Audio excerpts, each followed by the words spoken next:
Hey, welcome back, my friend.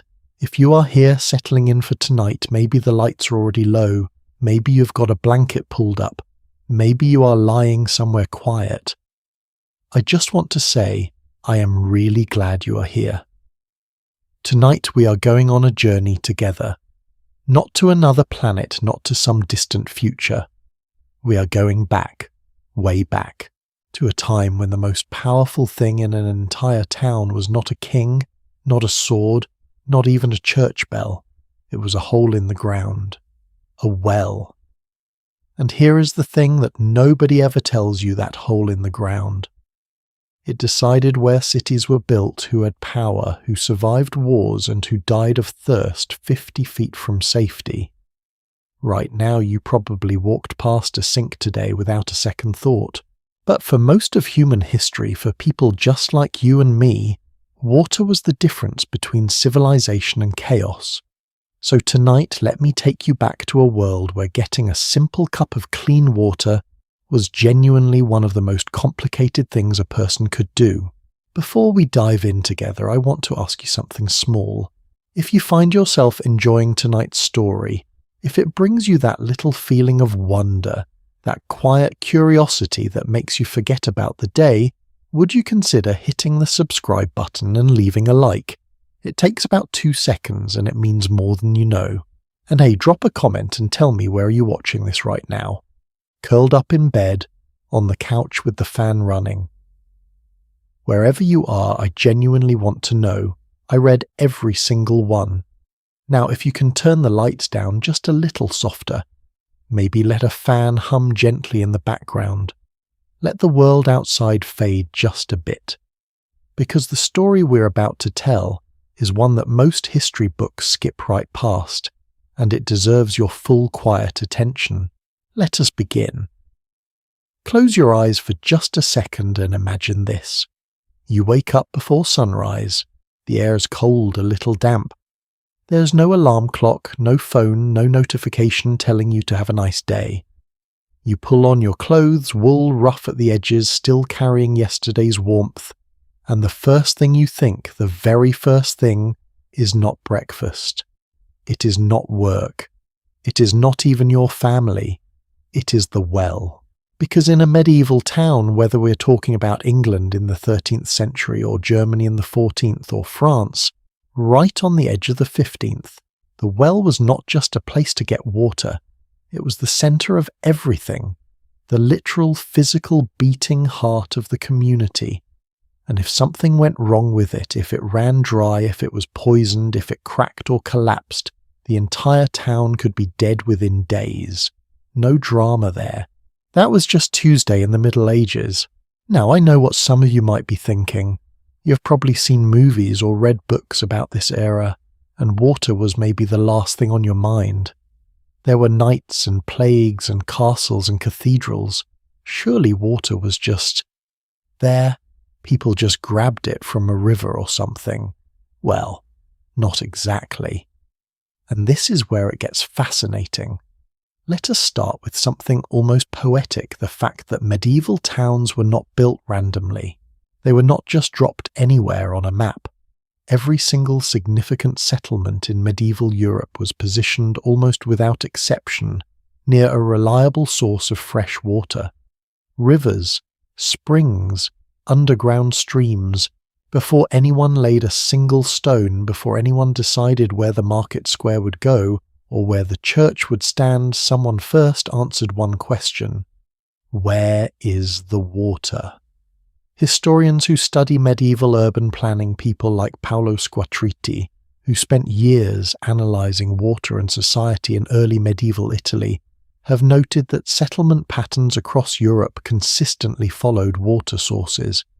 Towns grew along riverbanks, villages clustered around natural springs, and when a community grew too large or when the nearest river started smelling less like a river and more like, well, a medieval sewer, which we will get to in a future section because trust me, that story's incredible. They dug deep. The village well, the town well, the public well in the square, these were not afterthoughts. They were in many ways the first public infrastructure project a community would undertake. before roads, before walls, before markets. The well came first. And here is a detail I love. In most medieval towns, the well was placed at the centre of the community on purpose. Not just for convenience, though. Obviously nobody wanted to walk 3 miles with a heavy bucket, but for symbolic reasons. The well represented shared life, shared survival. It was the one place where the blacksmith's wife and the merchant's daughter and the old woman who lived alone at the edge of town all came to the same spot at the same time for the same reason. Think about that for a moment. In a world deeply divided by class, by birth, by wealth, the well was one of the only genuinely democratic spaces that existed. Everyone needed it. Everyone came to it. And as we'll discover in later parts of tonight's story, that shared space created something fascinating, a social world built around water that shaped everything from daily gossip to city politics to outright violence. But we are getting ahead of ourselves. Let me paint you the picture of a typical medieval town and its relationship with water, because I think once you see it, you will never think about turning on a faucet the same way again. Imagine a town in England, let us say sometime in the early 13th century. Population maybe 2,000 or 3,000 people. That sounds small to us today, but at the time that was a significant urban centre. There were craftsmen, merchants, clergy labourers, the occasional visiting nobler market that ran twice a week. There were animals, pigs wandering the streets, horses, cattle being driven to slaughter. There were tanneries which used enormous quantities of water and produced enormous quantities of waste. There were dyers, brewers, bakers, all of them needing water constantly, and feeding all of that a handful of public wells, maybe a stream or small river running along one edge of town, and if the town was particularly lucky or particularly well governed, which was not guaranteed, perhaps the beginning of something more ambitious. The water for this town came from multiple sources, and medieval people were surprisingly sophisticated about how they managed those sources. They understood without any formal science, without microscopes or germ theory, that some water was safer than others. Water from a deep stone-lined well was considered better than water pulled from a river that ran past a slaughterhouse. Water that was cool and clear and carried up from underground was prized. Water that smelled wrong, that looked cloudy, that sat stagnant, people avoided it. They could not explain why not in the way we would today, but they knew, and that instinctive understanding of water quality led to something remarkable. Medieval towns actually developed complex systems of rules, regulations and infrastructure around their water sources that were far more sophisticated than most people realize. Here is a fact that genuinely surprised me when I first came across it. By the early 13th century, the City of London had already identified a serious problem. The town had grown so large, and the Thames, the River Fleet, and the River Walbrook running through it had become so polluted with waste from hundreds of thousands of people and their animals that the existing water sources were no longer trustworthy. So in the year 1237, King Henry III granted the citizens of London something extraordinary: the right to access and pipe in water from the springs of the Tyburn, a natural spring located near what is today the area around Marble Arch, about 3 miles outside the city walls at the time. 3 miles of underground pipes, built by hand in the 13th century. The project was called the Great Conduit. It took years to build. Construction began formally around 1245, and when it was finished it carried water through a combination of timber pipes and lead pipes over 2.5 miles all the way to a stone building at the east end of Cheapside, right in the heart of the city.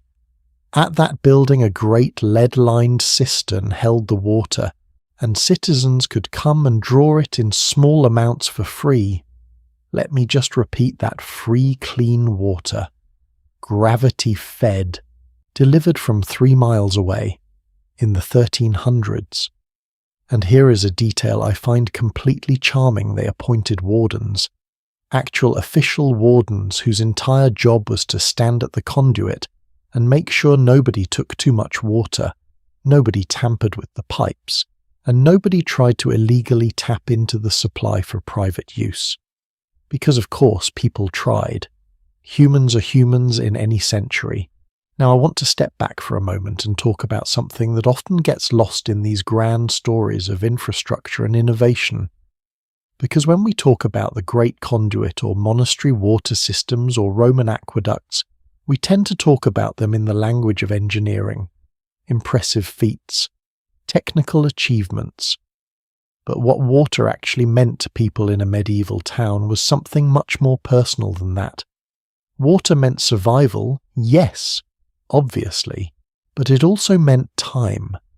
Because before any of these systems existed, and for the vast majority of medieval people who lived in villages and smaller towns without access to a great conduit or anything like it, getting water was a daily labour, a daily journey. And that journey was not taken once. It was taken multiple times every single day by the same people hauling the same weight in all weathers. Think about a medieval morning not in a grand city like London, but in an ordinary market town in the English countryside. A woman, because it was typically women who were responsible for fetching water for the household, wakes before the sun. She takes the household's wooden bucket or perhaps a clay jug. She walks to the well, which might be 100 yards away, or it might be half a mile depending on the town. She draws the water, which requires lowering a rope or chain, filling a container, and hauling it back up sometimes from depth of 20 or 30 feet. She carries the full heavy container home, and then an hour later she does it again. Scholars estimate that in many medieval households water collection consumed 1 to 2 hours of labour every single day. Not occasionally, every day. Rain or shine, winter or summer, sick or well. That is something like 400 to 700 hours a year just to get water.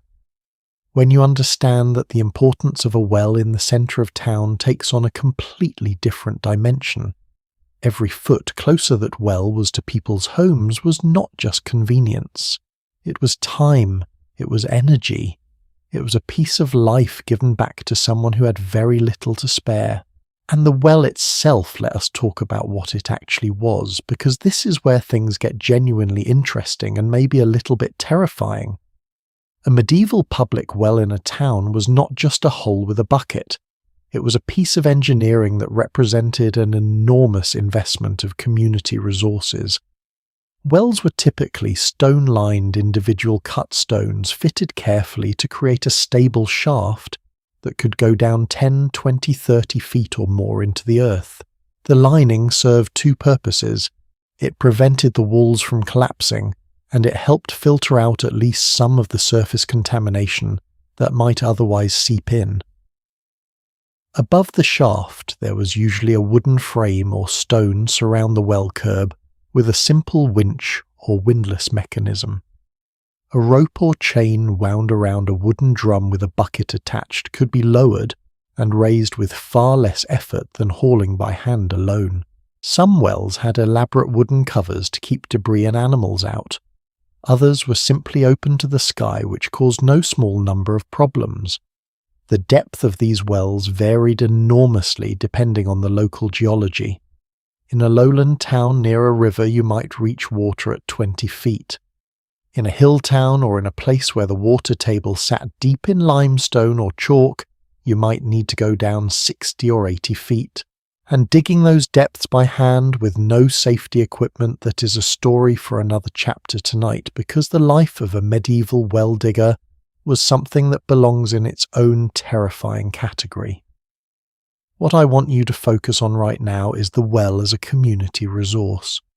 Because medieval towns did not just have one well and call it a day. They had multiple wells, public ones in the town square or market area, private ones in the courtyards of wealthy households, well-regulated ones owned by monasteries or guilds or the church. The distribution of wells across a town was itself a kind of map of power. Who had a well on their property? The wealthy, the monastery, the inn with enough money to dig down 50 feet. Who shared the public well? Everyone else. And that shared public well, that stone-lined pit of life-giving cold water, in the middle of the marketplace was a place where community was made and unmade every single morning, one bucket at a time. There is a quote I came across in my research that I have not been able to get out of my mind. It comes from Lupus Servatus, a 9th century abbot of Ferrières in France. Writing about the importance of water, he said, and I am translating here, that a person should make use of a healthy natural drink, one drawn not from a muddy cistern, but from a clear well or the current of a transparent brook. A 9th century monk writing about water quality. He knew. They all knew in their own way. Clean water mattered. Finding it, protecting it, managing it wisely, that was not just survival, it was civilization. And here is where tonight's larger story begins to take shape.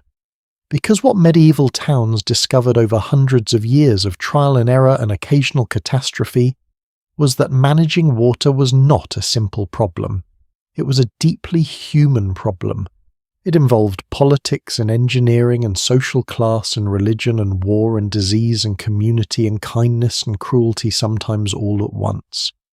The well in the centre of town was not just a hole in the ground. It was a mirror. And in that mirror you could see everything about the society that built it, what they valued, what they feared, who they trusted, and who they left to go thirsty. Over the next parts of tonight's journey, we're going to look into that mirror together. We're going to meet the men who dug those wells, often risking their lives to do it. We're going to follow the water carriers who hauled water through the streets of London before sunrise. We're going to ask whether medieval people really drank beer instead of water and discover that the answer is far more interesting than a simple yes or no. We're going to explore how monasteries built water systems so advanced they were centuries ahead of their time, and we are going to uncover some genuinely dark chapters, the use of wells as weapons of war, the politics of who controlled the water supply, and the moments when the whole fragile system came crashing down. But right now, at the very beginning of all of that, I want you to hold on to this image. A medieval town just before sunrise, fog sitting low over the rooftops, the sound of a rope creaking against a wooden windlass, cold water rising up from the dark earth trembling in a wooden bucket held by tired hands. Everything you're about to discover tonight, every law, every engineering triumph, every battle, every heartbreak begins right there, at the well, at the heart of everything. Stay with me now, because what happens next might genuinely surprise you. We are about to go underground, and I mean that quite literally, to discover how a medieval well was actually built, and to meet the extraordinary, terrifying, and somewhat underappreciated people who built them. Because digging a well in the Middle Ages was one of the most dangerous jobs that existed, and the techniques they used to go deeper and deeper into the earth was something that no engineering textbook ever quite prepared me for. Picture this for a moment. You're standing at the edge of a hole in the ground. The hole is roughly the width of your kitchen, maybe 6 or 7 feet across. It goes straight down. You lean over, peer into the darkness, and you cannot see the bottom. Someone hands you a pickaxe, a wooden bucket tied to a rope, and a candle, and they tell you to go in. That was the job. That was for a certain group of men in medieval Europe an actual Tuesday morning. We spent our last chapter talking about the well as a community space, the heart of a medieval town, the source of shared life, the place where everyone from the baker's apprentice to the merchant's wife came together every single morning.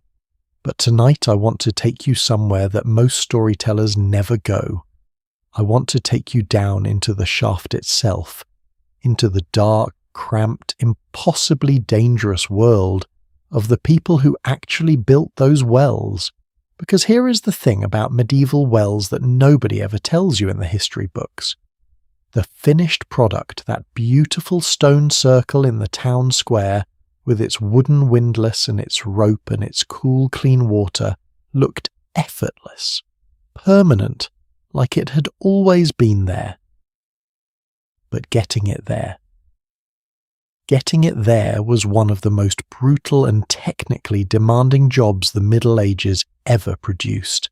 Let us start with a question that I genuinely find fascinating, and I wonder if you have ever thought about it before. How do you know where to dig? You are standing in a field in the year 1150. There are no geological maps.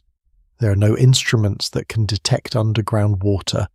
There is no satellite imaging, no drilling equipment, no scientific survey of the local water table.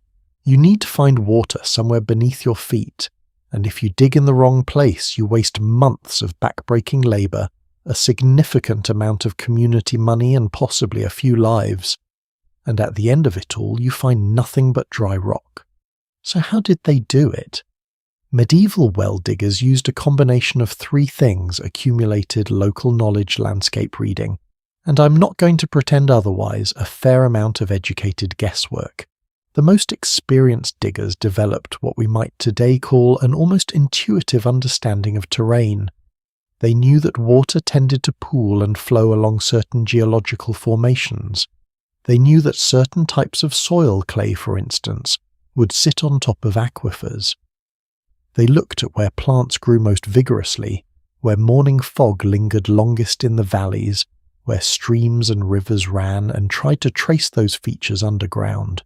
There was also, depending on who you talk to, the practice of water dowsing, walking a field with a forked stick or hazel branch, watching for it to dip toward the ground, reading it as a sign of water below. People took this seriously. Whether it actually worked is a question that historians and scientists have debated for centuries. But the key point is this: in the absence of modern geology, people made the best use of every tool available to them, rational or otherwise. And when they finally chose a spot and committed to it, that is when the real work began. Digging a well in the Middle Ages was not a single dramatic moment. It was weeks or months of slow, incremental, deeply physical labour that tested the body and the nerves in equal measure. The process started at the surface. A team, typically a small group of skilled workers, because this was specialised work that not just anyone could do, would mark out a circle roughly 6 to 10 feet in diameter and begin digging. At first it was straightforward enough: soft earth, maybe clay or loam, coming up in buckets on a windlass. The windlass was a simple device, a horizontal wooden drum around which a rope was wound with a handle on each side that two people could turn to lower an empty bucket and raise a full one. As the shaft deepened, things became more complicated. The walls had to be lined. Stone by stone or brick by brick, depending on what was locally available, the diggers would fit a continuous ring of masonry around the inside of the shaft as they went. This lining did two essential things. First, it prevented the walls from caving in on the men working below. Second, it helped seal out surface contamination, keeping the water at the bottom as clean as possible. The lining had to be constructed with care and precision, because a poorly fitted stone 3 feet from the bottom of a 30-foot well could start a collapse that would kill everyone inside in seconds. And here is something I want you to really sit with for a moment, because I think it is one of those details that makes history feel genuinely real rather than abstract. As the well got deeper, one man, sometimes two, would be working down in the shaft while the rest of the team worked above. The person at the bottom had about as much space as a small closet. They were chipping at rock or hard clay with iron tools, filling a bucket and waiting while the bucket was hauled up, emptied and sent back down, in poor light, in damp cold, often in complete silence broken only by the echo of their own pickaxe.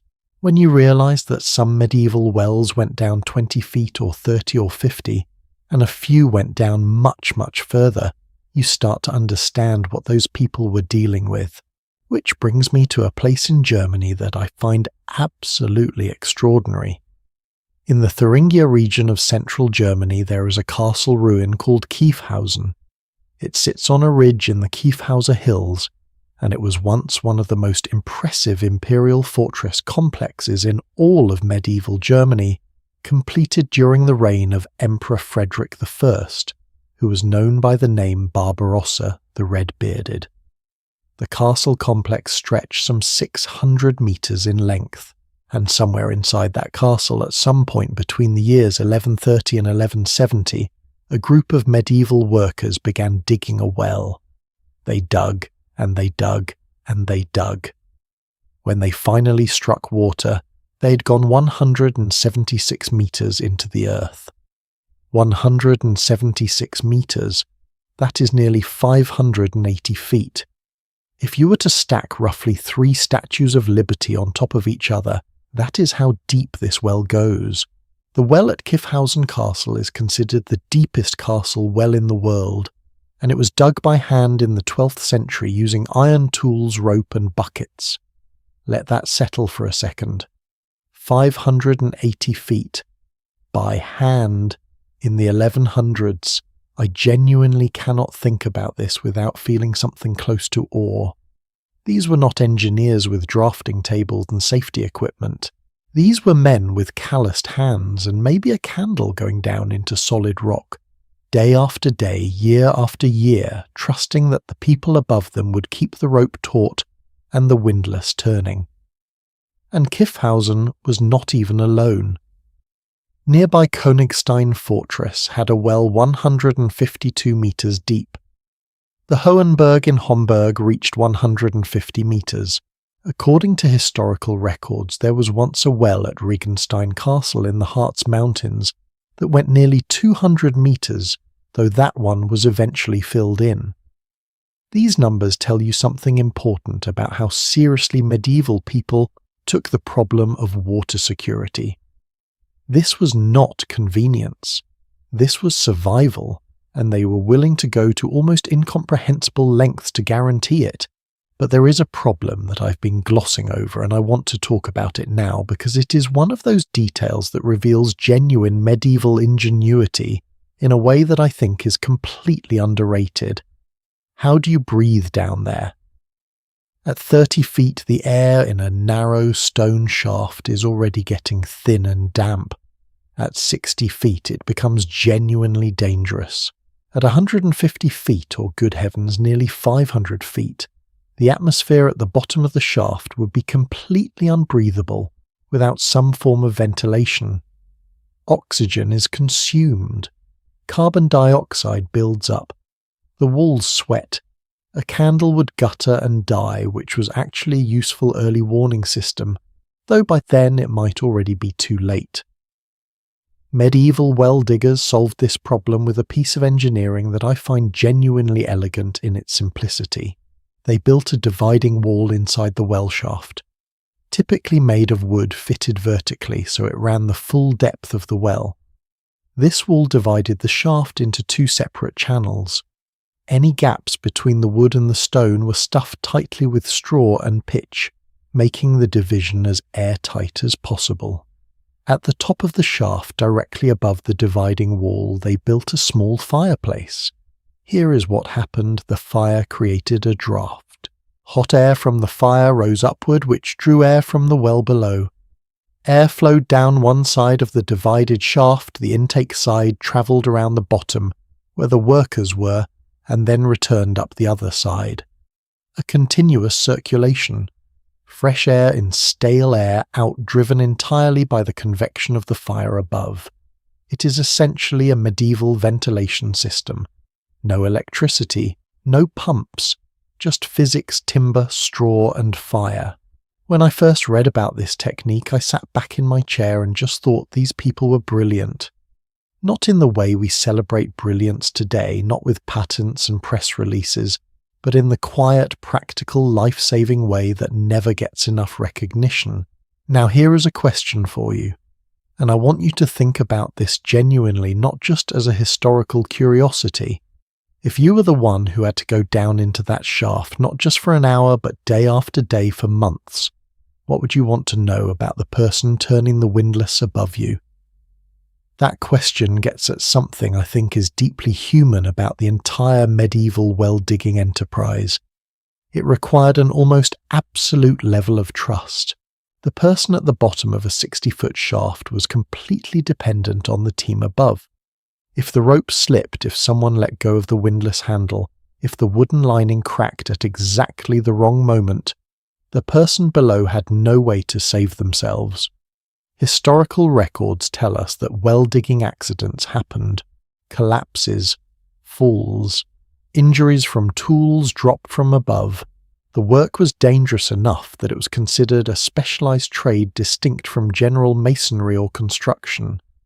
Medieval well-diggers were in their own way a skilled class of workers who passed their techniques from one generation to the next, through practice and observation, not through written manuals, because most of them could not read, and because the knowledge lived in the hands, not on the page. They were, in a word I want to use very carefully, heroes. Not the kind of heroes that medieval chronicles celebrated: no knights in armour, no crusading glory. Just men going down into the dark day after day so that the people above could have clean water for another generation. There is one more dimension to this story that I cannot leave out because it shifts the entire picture in a direction that is both surprising and honestly a little humbling. The well that a small village dug and the well that a great castle commissioned were in one important sense the same thing. Both relied on the same fundamental technique, men with tools going down into the earth lining the walls as they went. But the scale, the resources, and the purpose were entirely different. A village well might be 30 feet deep, dug over the course of a few weeks by a handful of local men. It served perhaps 200 people. It was managed communally, maintained by whoever had the time and the tools, and when it broke down, which it inevitably did, whether from a cracked lining, a seasonal drop in the water table, or simple years of wear, the community had to scramble together the resources to fix it or dig another. A castle, well by contrast, was a political and military statement. It was engineered for survival, under the most extreme conditions imaginable, a months-long siege with no ability to go outside the walls for any reason. The well at Kiffhausen, drilled between 1130 and 1170, was not built because the castle residents were particularly thirsty. It was built because in the world of medieval European warfare, control of your own water supply was the difference between surrender and survival. We will come back to this when we talk about wells and warfare later tonight, because that chapter of this story is darker and stranger than almost anything else we will cover. But I want you to hold on to this contrast for now: the village well and the castle well, both holes in the ground, both filled with the same cold water, but representing entirely different relationships between people power and the earth itself. Because here is what strikes me most about everything we have covered in this chapter. Medieval well diggers had no guarantee. When they started going down into that shaft, they did not know if they would find water at 20 feet or 200. They did not know if the rock would be soft chalk or impenetrable basalt. They did not know if the lining would hold, if the air would stay breathable, if the man turning the windlass above them would still be there when they needed to come up. They went down anyway. And every single time you turn on a faucet today and clean cold water comes out instantly, this is what is hiding behind that moment. Centuries upon centuries of people going down into the dark, trusting the person above them, and coming back up with something worth having. There is a lesson in there somewhere. I am not going to spell it out for you because I think you already feel it. Alright, now stay with me because we are about to climb back up out of the shaft and step into the sunlight of the medieval town square. And what we find up there is going to take this story in a direction I promise you did not see coming. Because once you had gone to all of that effort to dig it and line it and ventilate it and keep it running, someone had to control it. Someone had to decide who got water, how much they got, and at what price. And that question, the question of who owns the water, turned out to be one of the most explosive political questions in all of medieval urban life. Kings fought over it. Churches claimed it. guilds organized around it, and ordinary people trying to simply fill a bucket before sunrise found themselves caught in the middle of power struggles that had nothing to do with water and everything to do with control. That story is next. So, you've now met the men who dug the wells. You know the darkness they worked in, the tools they carried, the air they fought to breathe 500 feet beneath the ground. And now that we have come back up into the light together, let me tell you about what was waiting for them up there. Because here is something I've been thinking about for a long time, and the more medieval history I read, the more convinced I become of it. The most dangerous thing about water in a medieval town was never the physical challenge of finding it or digging for it. The most dangerous thing about water was what happened the moment someone decided they owned it. Let us talk about power. Real power.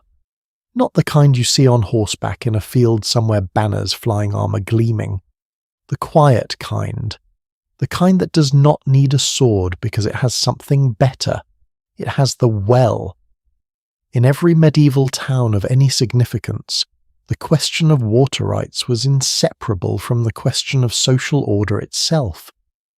Who controlled the water supply effectively held one hand on the throat of the community, and this was not some abstract philosophical idea, it was a practical daily material reality that shaped everything from the price of bread to the outcome of political elections to whether a craftsman's family survived the summer. Let me give you a specific example.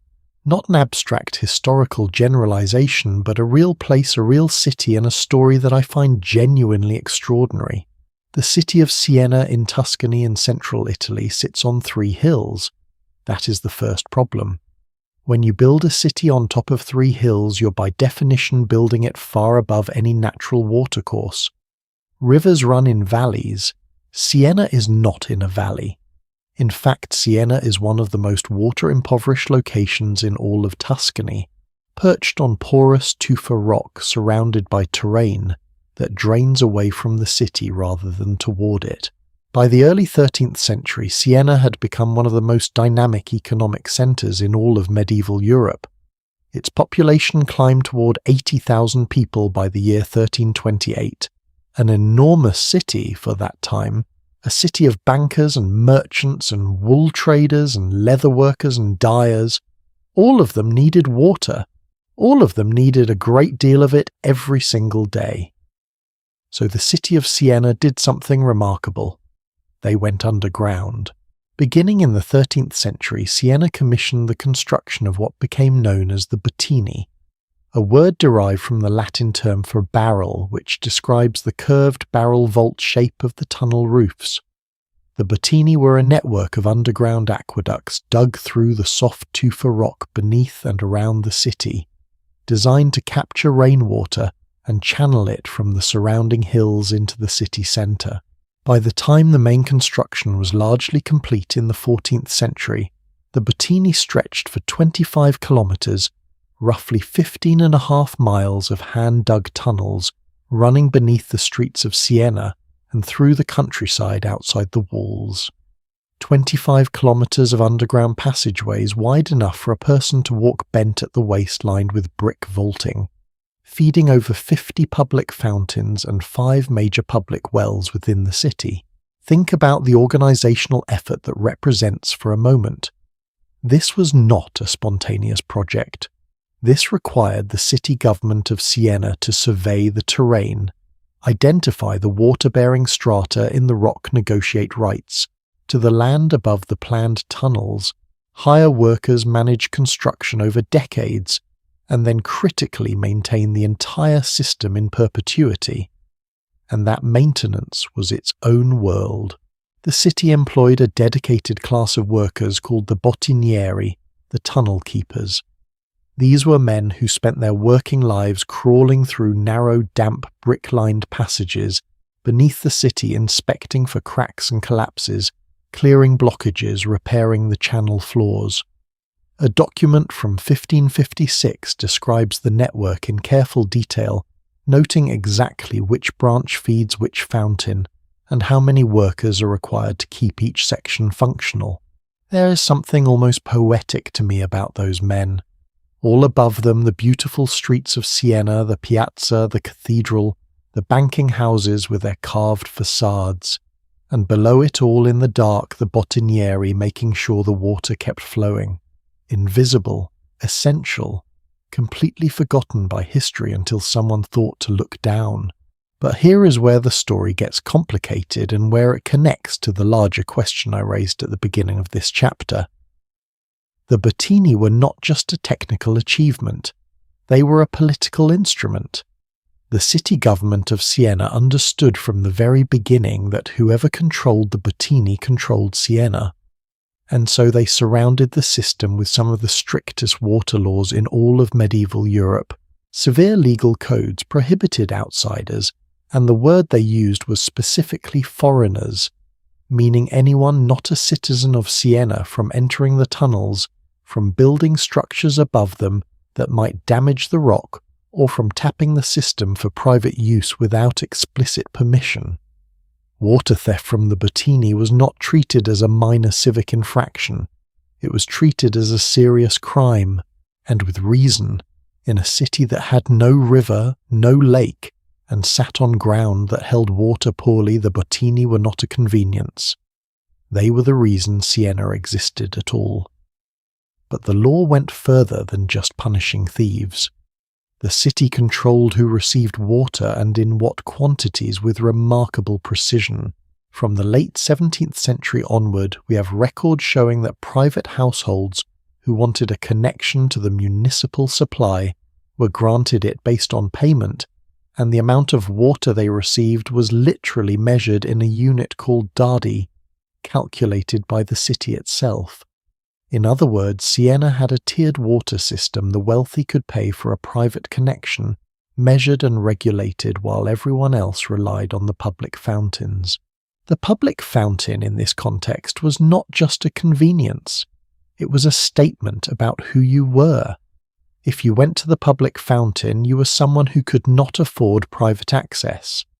The fountain was the city's way of saying, "We will keep you alive, but we will also remind you every morning when you walk down to collect your water exactly where you stand in this city." Now, I want to be fair here because I think it is easy and a little lazy to look at this kind of history and read it purely as a story of oppression. It is more complicated than that. The civic governments of medieval towns were grappling with a genuinely difficult problem. Water was a finite resource in a world without modern distribution technology.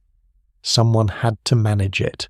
Someone had to make the decisions about where pipes went, which neighborhoods got served first, how you balanced the needs of a tannery which required enormous quantities of water but produced significant tax revenue against the needs of a widow living alone in a back alley who needed enough to cook and wash. Those were real decisions with real consequences, and the records from cities like Siena and London and Augsburg show that medieval civic governments did in fact take those decisions seriously. They appointed wardens at public conduits to prevent hoarding. They passed laws in London as early as 1280, requiring citizens to keep streets clean, which was partly about water management. They threatened fines on key owners who blocked public access to rivers. None of this was perfect. Medieval governance was imperfect in ways that would make a modern sanitation engineer weep. But the impulse, the recognition that water was a shared resource that required shared management, that impulse was genuine and serious. And then there was the church. You cannot tell the story of medieval water politics without talking about the role of monasteries and religious institutions, because they were in many respects the most sophisticated water managers in the entire medieval world. And this gave them power that was sometimes subtle and sometimes anything but. Monasteries needed water for drinking, for cooking, for washing, for the liturgical requirements of the faith. The rule of Saint Benedict, the foundational document of Benedictine monastic life composed in the 6th century, specified that everything necessary for daily life should be available within the monastery walls. This included water, And since Benedictine monasteries were established across Europe beginning in the early medieval period, and since they were typically well-funded and intellectually sophisticated, they developed water management systems that were often generations ahead of what the surrounding towns were doing. Canterbury Cathedral.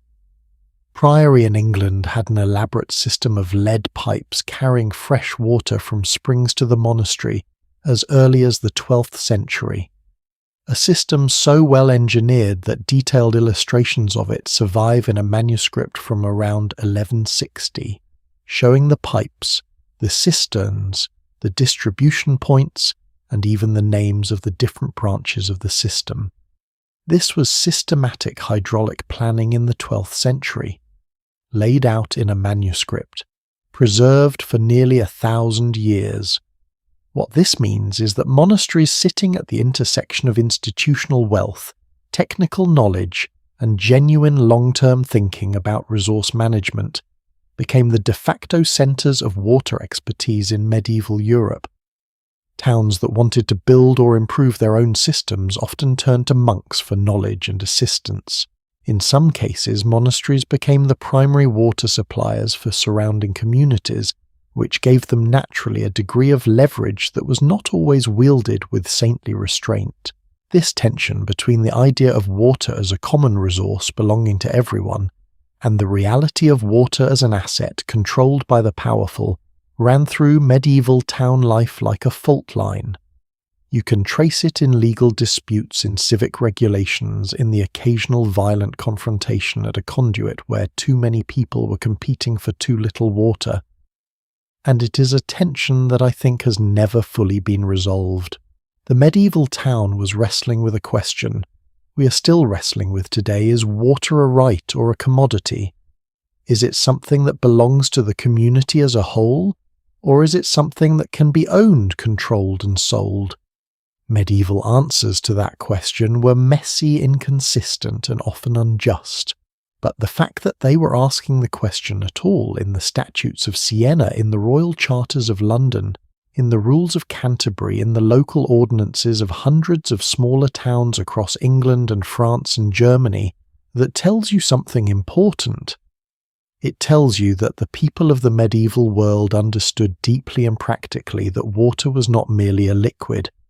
It was civilization itself made visible and drinkable. And when civilization is at stake, the fight over who controls it is never really about the water. That question is about to become even sharper and a good deal more personal when we meet the people who actually moved that water through the streets of medieval cities day by day, bucket by bucket, before anyone else had even opened their eyes. Because between the well and the household, between the conduit and the kitchen pot, there stood a profession that nobody wanted and everybody needed. And the story of those men and women is one of the most vivid and human chapters in this entire history. Stay with me. There is a moment every morning, somewhere around 4 or 5 in the dark hours before dawn, when a medieval city was not yet a city. The markets had not opened, the bells had not rung, the smoke had not begun to rise from the baker's chimney. The streets were nearly empty, but not quite. Because moving through those empty streets in the half-dark was someone you probably have never thought about once in your life. He was carrying something heavy, 2 wooden buckets each holding about 3 gallons hanging from a yoke across his shoulders, or perhaps a large leather or wooden tankard balanced against the side of his body, its weight pressing a permanent groove into the muscles of his back and neck. He was not going to a market. He was not heading to work in any building you would recognize. He was at that very moment the most important person in the entire city.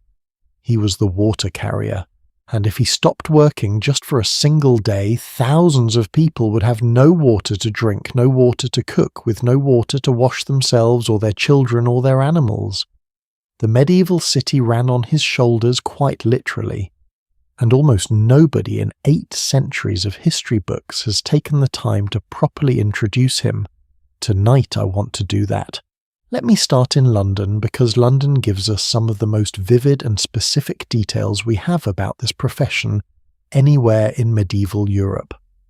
By the late medieval period, the water carriers of London had organised themselves into something remarkable for men of their social station.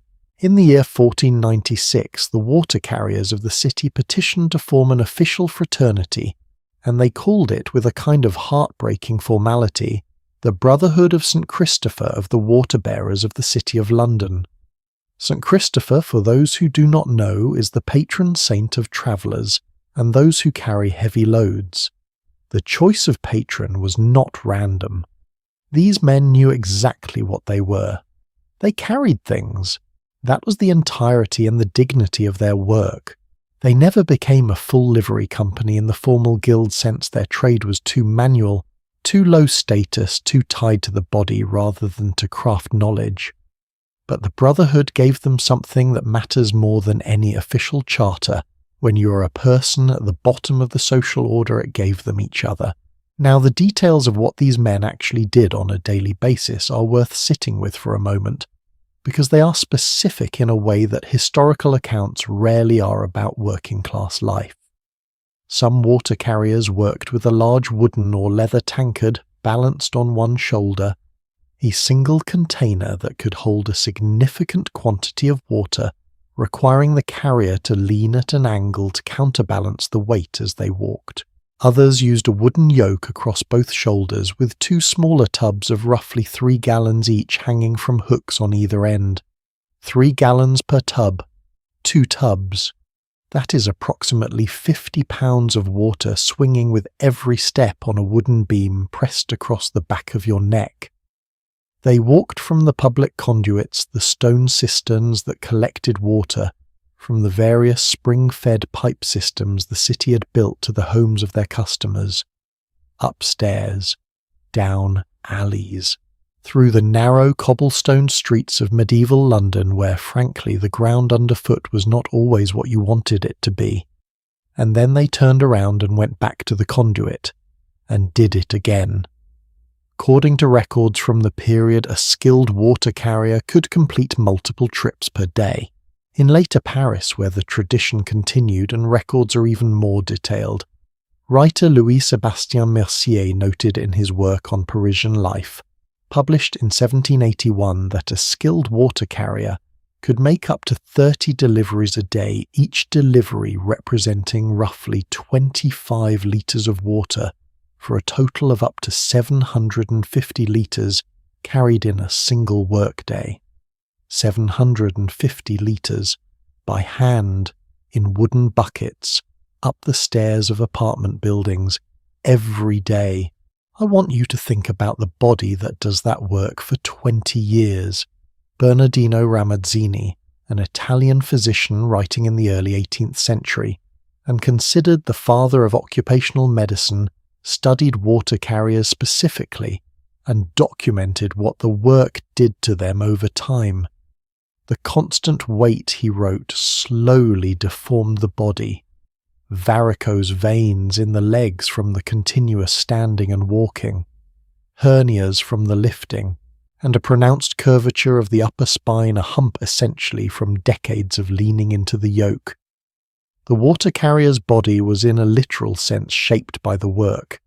You could look at a man who had carried water for a living for 15 years and read his profession in the way he stood.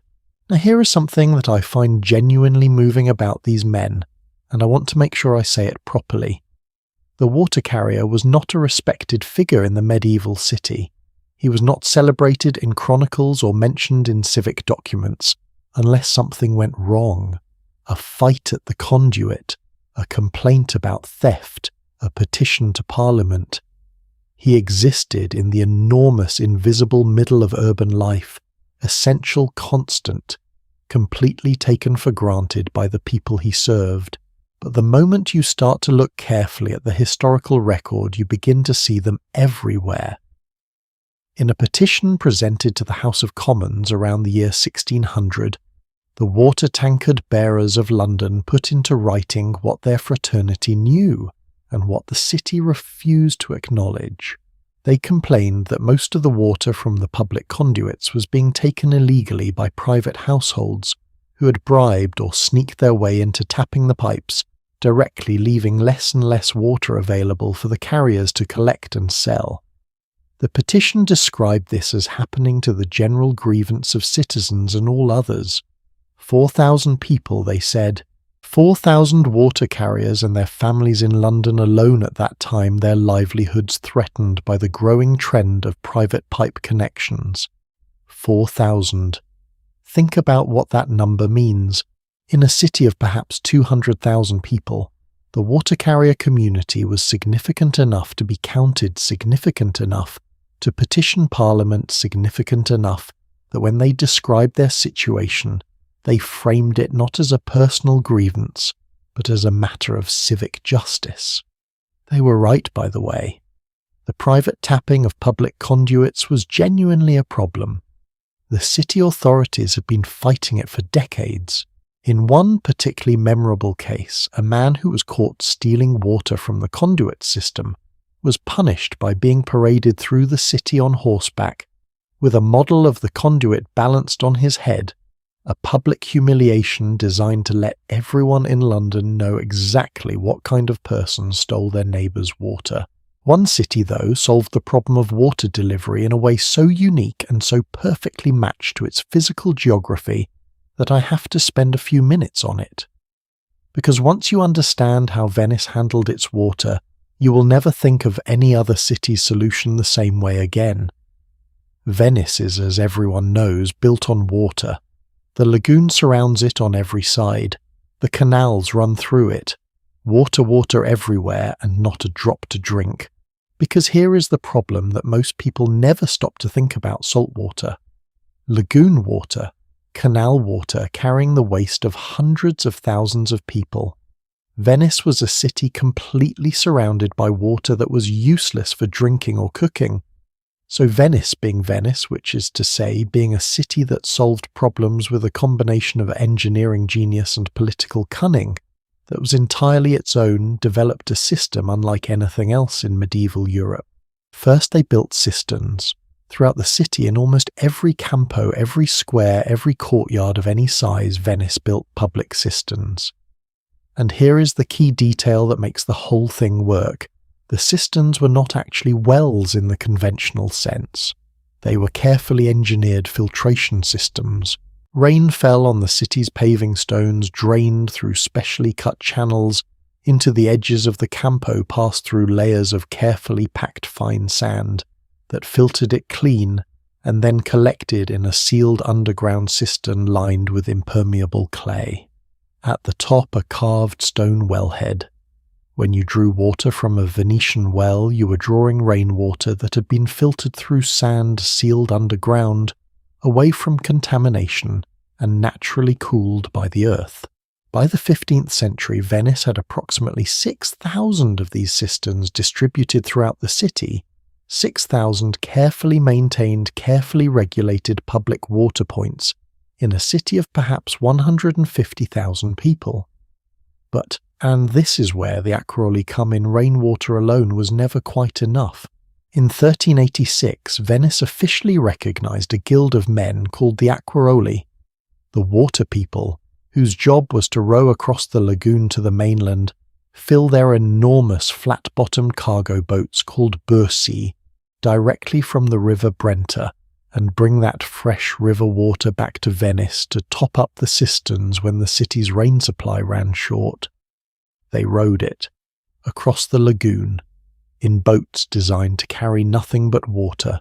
The acquaroli were recognized as a guild in 1471, and their operations were overseen by no fewer than 4 separate Venetian government agencies simultaneously, which tells you everything you need to know about how seriously Venice took its water supply.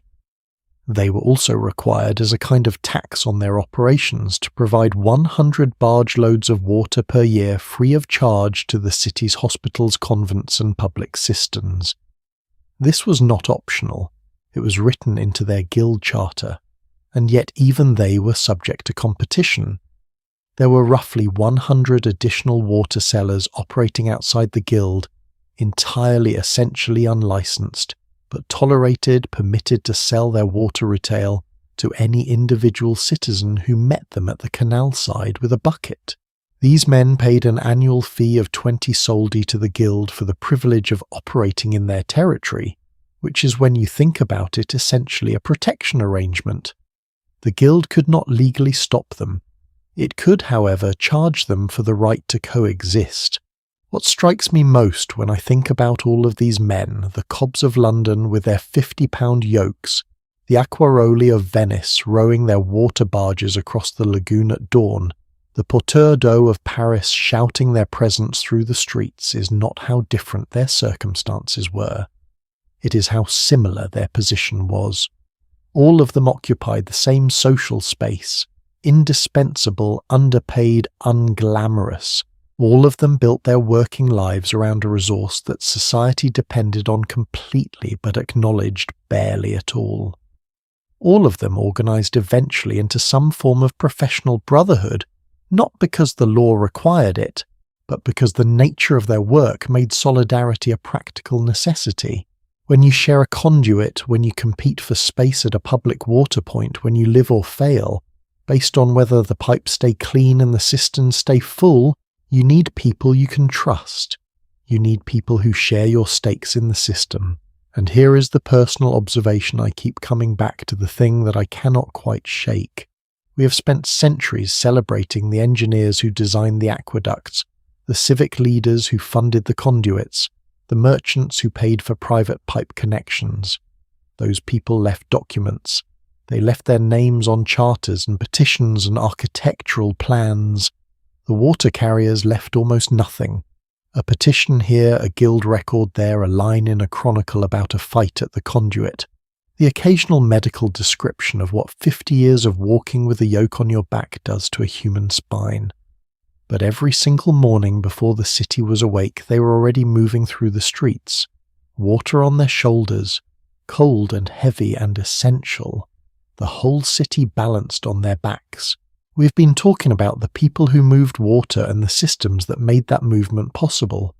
But there is a question hanging over everything we've covered so far, a question so fundamental, so widely misunderstood, that it has shaped how people picture the Middle Ages for 500 years. Did medieval people actually drink their water, or did they avoid it entirely and drink beer instead? The answer, when you look at the real historical evidence, is far more complicated and far more interesting than any simple answer could be. And it connects directly to what people understood or thought they understood about what made water safe and what made it dangerous. That conversation is right around the corner. All right, I have to be honest with you about something. This next part of our story is one I have been genuinely looking forward to since we started tonight, because it involves one of the most stubborn, most widespread, most confidently repeated myths in all of popular history. A myth so thoroughly embedded in how we picture the Middle Ages that it shows up in movies, textbooks, dinner table conversations, and probably in something a teacher once told you in school. The myth goes like this: medieval people did not drink water. They drank beer instead, weak, low-alcohol beer, made by everyone from peasants to monks, because the water was so filthy, so contaminated, so absolutely undrinkable, that anyone who sipped from a well or a stream was essentially choosing to be sick. So instead, the entire population of medieval Europe spent several centuries in a state of perpetual mild breakfast-to-bedtime intoxication, sloshing through their short, difficult lives on the safer alternative of fermented grain. And here is the thing that I find so fascinating about this myth. It feels true. It sounds reasonable. It has a logic to it that makes your brain want to accept it. Of course the water was terrible. Of course they drank something else. It all makes perfect sense, except that it is not true, not even a little bit. Let us start at the very beginning of the argument with the question of what medieval people actually said about their own water.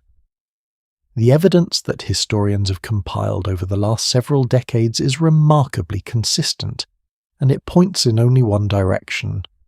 Medieval people drank water constantly. They talked about it, wrote about it, regulated it, argued over it, built elaborate systems to bring it closer to their homes. None of which I would point out makes any sense if you believe water is something to be avoided at all costs. Consider Elfric's Colloquy, a 10th century Latin teaching dialogue written by the English scholar Elfric of Eynsham. When a student in the text is asked what he drinks, he answers simply, "Ale if I have any," or "water if I have no ale," not wine. Not some desperate substitute, just water mentioned casually as the obvious fallback when ale was not available. This is not a man describing a reluctant last resort. This is a person listing their drink options the way you might today say coffee in the morning, water the rest of the day. The 6th century historian Gregory of Tours, whose chronicles of early medieval Gaul are among the most detailed records we have from that period, mentions people drinking water with the same casual regularity you find in any other writing from the era. A traveller asking a villager for water, a religiously devout boy who preferred water over ale as a form of piety, a hermit kneeling to drink from a river. These are not dramatic moments. They are background details mentioned without comment because drinking water was completely ordinary. Paul of Aegina, a 7th century Byzantine physician, wrote about water in terms that would make a modern nutritionist nod of all things. He said water is of most use in every mode of daily regimen. The best water he described as devoid of quality as regards taste and smell, most pleasant to drink and pure to the sight. He was not describing a luxury. He was describing what people should actively seek out and consume every day. So where did the myth come from? This is where it gets genuinely interesting. The beer instead of water story, as best historians can trace, it seems to have emerged not from the Middle Ages themselves, but from the 19th and early 20th centuries, a period when modern sanitation and germ theory were transforming how educated people thought about illness, disease, and urban water quality. Historians and writers looking back at the medieval period coloured by their own very real and very justified concerns about contaminated urban water supplies during the Industrial Revolution projected those concerns backward onto a different era that did not share the same conditions. Here is the key statistical fact that the myth always ignores during the medieval period. Roughly 90% of the population of Europe did not live in large cities. They lived in villages, small towns, rural communities centered around spring streams, rivers, and carefully maintained wells. For those people, the vast majority of medieval Europeans' clean water was not a luxury or a problem. It was simply there available, and they drank it. The contamination problem that the myth rightly identifies was real, but it was primarily an urban problem concentrated in the largest cities where population density had outpaced the infrastructure's ability to separate drinking water from wastewater. And even in those cities, as we've spent the last several chapters exploring, the civic authorities were actively working to solve exactly that problem. The Great Conduit in London, the Bottini in Siena, the Acquaroli of Venice. None of that investment in clean water infrastructure makes any sense in a world where people had simply decided to drink beer and forget about it. Now here is where I want to add a layer that I do not think the simple myth-busting version of this story ever quite gets to, because it is too easy to just say the myth is wrong and leave it at that. The reality is more nuanced and honestly more interesting. Medieval people did drink ale. They drank it regularly in significant quantities, and they were not doing it reluctantly. Ale was nutritious in a way that water was not. It provided calories from the grain, something genuinely valuable to people doing hard physical labour from sunrise to sunset. A labourer in the fields working a 12-hour harvest day needed to consume enormous quantities of energy, and a thick, slightly fermented grain drink was one efficient way to do it. Medieval ale was not the 5% beer of today. Estimates suggest that much of the ale consumed daily by working people had an alcohol content somewhere around 1% or less, enough to be slightly fermented, which improved its keeping quality but not nearly enough to impair the judgment or coordination of someone trying to plough a field or lay a stone wall. Think of it less as drinking beer for breakfast, and more as drinking a kind of thin, lightly fermented grain porridge with your meals. It was food as much as it was drink, and here is the social dimension that almost never makes it into the simplified version of the story. What you drank in medieval Europe said something about who you were. Water across most of the medieval period was considered the drink of the poor. Not because it was dangerous, but because it was free. Anyone could get it. The wealthy distinguished themselves by drinking wine, specifically wine, because wine required vineyards, which required land, which required money, which was precisely the point. Wine was a status symbol long before anyone had words for status symbols. In medieval France and Germany and Italy, a man who drank wine at his table was telling everyone who looked at him something very specific about his position in the world. But the relationship between medieval people and their water went deeper than simply drinking it. And this is the layer that I find most fascinating, the layer that involves medicine. Medieval medicine was built on a framework inherited from the ancient Greeks, particularly from two towering figures, Hippocrates, who lived in the 5th and 4th centuries before the Common Era, and Galen, a Greek physician born in 129 of the Common Era, who became the dominant medical authority in European medicine for over 1,000 years. Their system, called humoral theory, held that the human body was governed by 4 fluids: blood phlegm, yellow bile, and black bile, and that health was a matter of keeping those 4 fluids in proper balance.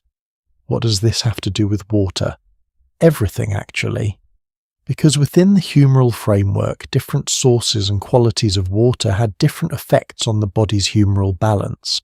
Physicians throughout the medieval period, drawing on texts that had been translated from Greek into Arabic, and then from Arabic back into Latin, through the extraordinary intellectual work of scholars in places like Toledo and Salerno, wrote detailed guidelines about what made water safe, what made it dangerous, and what it did to the body's internal balance. Good water in the medieval medical tradition was described as clear cold, odourless and free-flowing. Water from a mountain spring was considered superior to water from a slow river. Moving water was considered better than still water. Water that had been allowed to sit and become warm was viewed with suspicion, and this suspicion we now know through germ theory was not entirely wrong, even if the reasoning behind it was completely different. The Regimen of Health of Salerno, a famous medical poem from the medical school at Salerno in southern Italy, possibly compiled as early as the 11th century and widely circulated throughout medieval Europe, contains specific recommendations about water quality. The text advises that good water should be light, clear, well-flavoured, and should flow from an eastern spring. Water that was turbid, warm, or smelled of sulphur was to be avoided. Now, I want to be very clear about something here. Medieval physicians could not explain why bad water caused illness. They did not have germ theory. They did not know about bacteria or protozoa or the cholera vibrio. Their framework of explanation, the humoral imbalance caused by water of the wrong temperature or quality, was completely wrong by modern standards. But their practical conclusions: avoid cloudy water, avoid standing water, prefer spring water, boil water when uncertain, often aligned with what we now know to be genuinely protective behaviours. They arrived at the right answers through wrong reasoning, which is, when you think about it, a remarkable thing. It means that careful observation of what made people sick and what kept them well was operating even in the absence of any real understanding of why. And here is where I want to make a personal observation that has been sitting with me for a long time. We have this tendency, and I catch myself doing it too, to look back at medieval people and assume that because they did not have our scientific knowledge, they were somehow stumbling around in the dark, helpless and confused, getting everything wrong. The beer myth is a perfect example of that condescension. It essentially says those poor medieval people were so ignorant about basic hygiene, that they could not even tell clean water from contaminated water and had to accidentally protect themselves by drinking something else. But the actual evidence tells a completely different story. Medieval people were active, engaged observers of their own environment. They knew that water from certain sources made people sick, and water from other sources did not. They invested enormous collective resources in finding and protecting good sources. They built guilds and laws and elaborate underground tunnel systems and stone-lined wells and conduit houses specifically to secure clean water for their communities. They consulted physicians who, however wrong their theory, generally pointed them in the right practical directions. They were not helpless. They was people doing the best they could with the knowledge available, which in many respects was a great deal better than the myth suggests. Understanding all of that, understanding that medieval people actively cared about water quality and actively worked to protect it, leads us naturally to a question that might seem obvious now, but whose answer turns out to be one of the most interesting and underappreciated chapters in this entire story.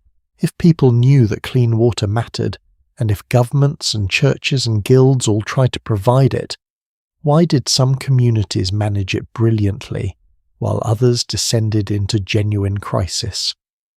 The answer lies in part with a group that has barely appeared in our story so far, and whose contributions to medieval water management were so far ahead of their time that even modern historians are only beginning to fully appreciate them. The monks, and what they built will genuinely take your breath away.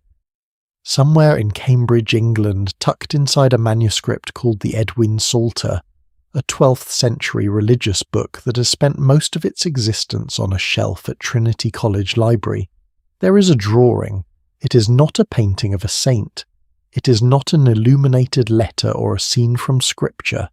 It is of all things a plumbing diagram. Drawn around the year 1165, it shows the grounds of Christ Church Priory in Canterbury, from above a kind of aerial map full of careful detail, tracing every pipe, every cistern, every fountain, every drain in the monastery's water supply system. It labels the settling tanks. It marks where the water enters and where it exits. It shows which branches feed the kitchen, which feed the infirmary, which serve the bakehouse and the brewhouse. There are even small illustrations of the fields the pipes run beneath wheat fields, a vineyard, an apple orchard. And sitting quietly in that manuscript, the drawing has survived for 860 years. I think about that sometimes. The reason it survived is partly luck, partly the careful keeping of generations of scholars. But the reason it was created in the first place tells you something profound about the people who made it. They were so proud of what they had built, so aware that it was worth documenting, preserving, explaining that they drew it into one of their most sacred books. The plumbing diagram sits in the Psalter, the way you might slip a photograph of your greatest achievement inside a Bible, and what they had built was quite genuinely extraordinary. The man responsible for this was Prior Wibert, who led Christ Church Priory in Canterbury from the year 1151 to 1167. Historical records describe him as, and I love this phrase, far-seeing, scientific, resourceful, and a man of boundless energy. That is a generous description, but when you look at what he actually accomplished, it does not feel like flattery. In the early 1160s, Prior Wibert commissioned the construction of a complete gravity-fed water system for the priory. Water was sourced from springs located roughly 1 mile north of the cathedral, in what is today called Old Park. From there it travelled through lead pipes to a conduit house, a round stone tower near the city walls, and then through 5 separate settling tanks, each designed to allow sediment to drop out and allow the water to clarify before it moved to the next stage. 5 settling tanks, in sequence, specifically for filtering. From the settling tanks, the water entered a stone tower within the priory itself the lavatory tower which still stands today 8-sided, beautifully preserved, built in the Romanesque style where it filled a large cistern. From that cistern 2 separate pipe systems branched out. One went to the scullery, the kitchen, and the refectory where monks washed before and after meals. The other went to the bakehouse, the brewhouse, the guest hall, and the infirmary. After serving all of those buildings, the water ran into a fish pond, and finally into a large storage tank near the prior's quarters, where rooftop runoff also collected. Scholars who have analysed this system estimate that it delivered approximately 10,000 litres of fresh filtered water to the priory every hour, continuously. The lavers, the washing basins in the cloister had no shut-off valves. They simply trickled all day long, a gentle constant flow, so that there was always clean water available whenever a monk needed to wash his hands before a meal or after work in the fields. 10,000 litres per hour in the 1100s, and if that were not enough, the system also included branches called purgatoria-specific pipes, designed for flushing out the main channels to prevent them from clogging. Prior Weber had essentially built a system with its own maintenance infrastructure built in. Now I want to stop here and ask you something, and I mean this as a genuine question, not a rhetorical one. When you think about the Middle Ages, what images come to mind? Muddy streets, people living short, brutal lives, a world of ignorance and superstition fumbling its way toward the modern era. Because if that is the picture, and it is for many people, the default picture, then Prior Wybert and his plumbing diagram represent a fairly serious challenge to it. This was a man in 12th century England who built a pressurized, filtered, multi-branching water distribution system with built-in flushing mechanisms, who documented it carefully enough that we can still reconstruct exactly how it worked, and whose system, according to record, survived with regular maintenance into the late 19th century. 700 years of continuous operation. From a plumbing system designed in the 1100s, the medieval world was not what the myths make it, but Canterbury was not alone, not even close. The Cistercians, a reformed monastic order founded in 1098 at Citeaux in Burgundy, France, and expanded largely through the extraordinary energy of their most famous figure Bernard of Clairvaux, were by the 12th and 13th centuries the most technically sophisticated hydraulic engineers in all of Europe. Historians have described the Cistercian ethic of manual labour as the main force of technological diffusion in medieval Europe, and their mastery of water management was a central part of that diffusion. Here is how it worked.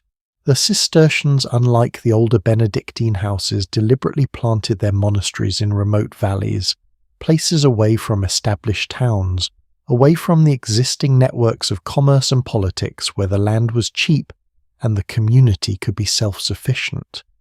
And those remote valleys, almost without exception, were chosen precisely because they had good water. The rivers and streams running through these valleys were not just sources of drinking water. They became, in Cistercian hands, the engines of entire industrial complexes. Clairvaux Abbey in Burgundy, Bernard's own monastery capable of housing up to 700 monks, and lay brothers at its height, had water flowing from the river channeled sequentially through an entire production chain. It went first to the grain mill where it turned the millstones, then to a boiler room where ale was brewed, then to the fulling mill where newly woven cloth was beaten and cleaned, then to the tannery where animal hides were processed into leather. And finally, after serving all of those purposes, the water passed through channels beneath the latrines before being returned cleansed as much as possible to the river. One river, entering at one end of the monastery, doing the work of perhaps 100 people along the way, and exiting spent at the other end. The medieval mind did not separate the spiritual from the practical.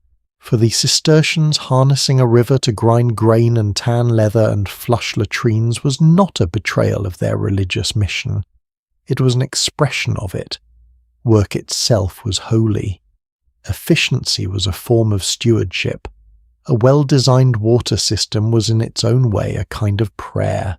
Fontenay Abbey in Burgundy, founded in 1118, one of the earliest and best-preserved Cistercian monasteries in all of Europe, designated a World Heritage Site in 1981, gives us perhaps the most vivid surviving example of what this Cistercian water philosophy looked like in practice.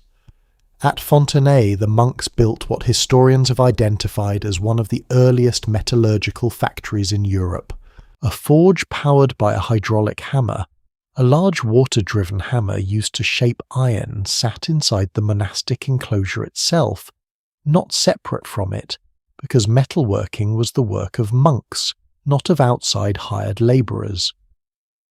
The hydraulic hammer invented at Fontenay around the year 1220 became in the following centuries the basis for industrial metalworking across Europe. Let me be very precise about what that means. A hydraulic hammer powered by the same water the monks drank and washed with became a foundational technology of European industrialization, and it was invented by monks in a monastery in the middle of a French forest because they needed to make iron tools and had a river flowing conveniently nearby. The Cistercians by the early 13th century had more than 500 monasteries across Europe. Every single one of them required water. Every single one of them was built with water in mind. And the combined technical knowledge of those 500 communities sharing information through the annual general chapter meetings, where abbots gathered from across the continent, represented something that the medieval world had nothing else quite like. A networked pan-European community of hydraulic engineers continuously improving and sharing their techniques across generations and across borders. Here is the detail that I keep coming back to, the one that I think captures the whole picture most precisely. The earliest known piped water system in Britain does not come from a city. It does not come from a castle or from a king's palace. It comes from Wolvesey Palace in Winchester, built sometime between the years 1129 and 1135. And in the decades immediately following, piped water systems appeared at monasteries across England in rapid succession. Canterbury between 1153 and 1167, Kirkstall around 1160 to 1182, Fountains Abbey in the 1170s, and others. All of them were monastic. All of them came before the cities developed comparable infrastructure. The monasteries were the research and development centres of the medieval world, and water management was their most consequential field of study. And this is where our story takes a turn that I find genuinely affecting. The monks did not keep this knowledge to themselves. The historian Robert Magnusson, who has spent years studying medieval water technology, observed that religious houses functioned as vital communication channels in the diffusion of technological awareness to medieval townsmen. In many cities, the first water systems belonged to an urban friary or cathedral chapter. These served as technological exemplars, and in some cases became the actual nuclei of civic systems. In other words, when London wanted to build its great conduit in the 13th century, it was building on a tradition of hydraulic knowledge that had been developed, tested, refined, and shared by monasteries for the previous 100 years. When Siena built its Bottini tunnels, when Augsburg built its water towers, when dozens of smaller European towns slowly developed their own water systems, across the later medieval period they were drawing on accumulated knowledge that had first been worked out in remote valleys by monks with lead pipes and a river, and a very clear idea of what they needed to accomplish. The monks built for God. But what they built helped everyone. And now I want to bring you forward about 200 years, because the next chapter of this story leaves the quiet valley and walks straight back into the city, back into the noise and heat and political complexity of the urban world we explored earlier. Because while the monasteries were perfecting their water systems in peace, the cities were facing a challenge of a very different kind. They were growing, fast, faster than any water system could keep up with, and the gap between the water a city needed and the water it actually had was about to be filled in some cases by genuine engineering genius, and in others by one of the most consequential failures in all of medieval history. The story of what happened next is going to change how you think about public health, about urban planning, and about what happens when the best intentions run up against the worst possible circumstances. Cast your mind back for a moment to where we've been tonight. We started at the well, that stone circle in the centre of the medieval town, the place where the whole community converged every morning before the world woke up. We went underground with the men who dug those wells, drilling by hand into solid rock, hundreds of feet below the surface. We followed the water carriers through the pre-dawn streets with 50 pounds of water on their shoulders. We discovered that the beer myth is exactly that, a myth, and that medieval people understood more about water quality than we tend to give them credit for. And in our last chapter, we found the monks in their quiet valleys, quietly building some of the most sophisticated water systems in the entire medieval world. All of that was in a sense the foundation, the backstory, the world before the revolution. Because something changed in the late medieval period, something significant. The cities grew dramatically, relentlessly in ways that nobody in the 12th century could have predicted. And the water systems that had served towns of 10,000 people suddenly had to serve cities of 80,000, 100,000 more. The gap between what people needed and what the old wells and conduits could provide became a chasm, and the way different cities responded to that chasm tells one of the most illuminating and frankly most human stories in all of medieval history. Let us begin in a German city that most Americans have never heard of, though they absolutely should have. A city that solved the problem so brilliantly, so completely and so durably that 800 years later, in the year 2019, the United Nations Educational, Scientific and Cultural Organization declared its water system a World Heritage Site. The city is Augsburg, in Bavaria, and what they built there is without exaggeration one of the great engineering achievements of the medieval and Renaissance world. Here is the geography first, because geography is always where the story begins. Augsburg sits at the confluence of two rivers, the Lech and the Wertach, on a plateau in southern Germany. Those rivers and the numerous springs feeding them gave the city a remarkable natural advantage, abundant, fast-moving cold water. But water flowing around and through a city is not the same as water being managed. And in the late 13th century, Augsburg's civic leaders made a decision that would shape the city for the next 7 centuries. They started building canals. The first documented water canal in Augsburg appears in records from the year 1276. In that year, water from the Lochbach was channeled into the city through a constructed waterway to supply the mills, the tanneries, the textile workshops and the goldsmiths, the artisanal and industrial heart of the medieval economy. This was not a luxury project. It was a practical recognition that controlling water meant controlling the city's productive capacity. By 1346, water was being drawn from the Hocheblasser Weir on the Lech River that became the primary intake point for the entire system. And over the following century, something extraordinary happened. The people of Augsburg did not simply maintain what they had built. They kept improving it, refining it, adding to it. Each generation looked at what the previous generation had built and asked, how can we make this better? Then, in the early 15th century, Augsburg crossed a threshold that no other city in Europe had yet crossed. In the year 1416, the city built its first water tower at the Red Gate, the Rotes Tor, connected to an aqueduct system that pumped drinking water up from the spring south of the city and distributed it through the town. The pumping machinery inside the tower was driven by water wheels, the same principle that powered mills now applied to moving clean water uphill into the city's distribution network. Historians confirm that the waterworks at the Red Gate became the oldest surviving waterworks in all of Germany and in Central Europe.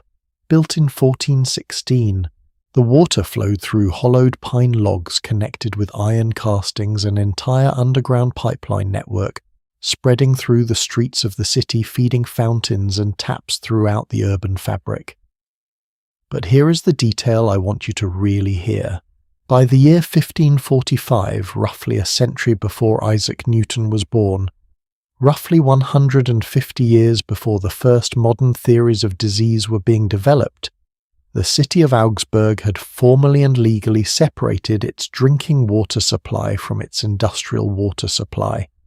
Two completely distinct systems, one for clean drinking water drawn from springs and carefully distributed to households, one for process water, the canals feeding the mills and tanneries and dye works, kept separate, by law, by design, by a civic recognition that the water you drank should not be the same water that ran past a tannery, a full legal separation of drinking water and industrial water in 1545.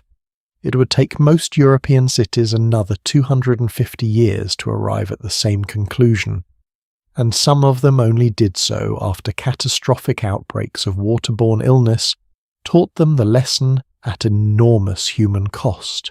Augsburg simply thought it through and built the solution. What does the finished Augsburg system look like centuries later in its fullest expression? 22 separate elements recognized as a World Heritage Site. The ancient canal networks threading through the craftsmen's quarters of the Lechviertel district. Multiple water towers from the 15th through the 17th centuries. A water-cooled butcher's hall from 1609 called the Stadtmetz, where running water kept meat cool and carried away waste, a kind of ancient refrigeration system integrated into the marketplace. And 3 monumental fountains built around 1600, the Augustus Fountain, the Mercury Fountain, and the Hercules Fountain, standing on the great boulevard of the Maximilianstrasse. Here is what I love about these fountains. They were not built for function.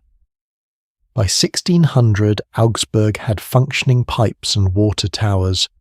The fountains were built as a celebration, a deliberate, expensive, gorgeous civic statement that said, "Look what we have built.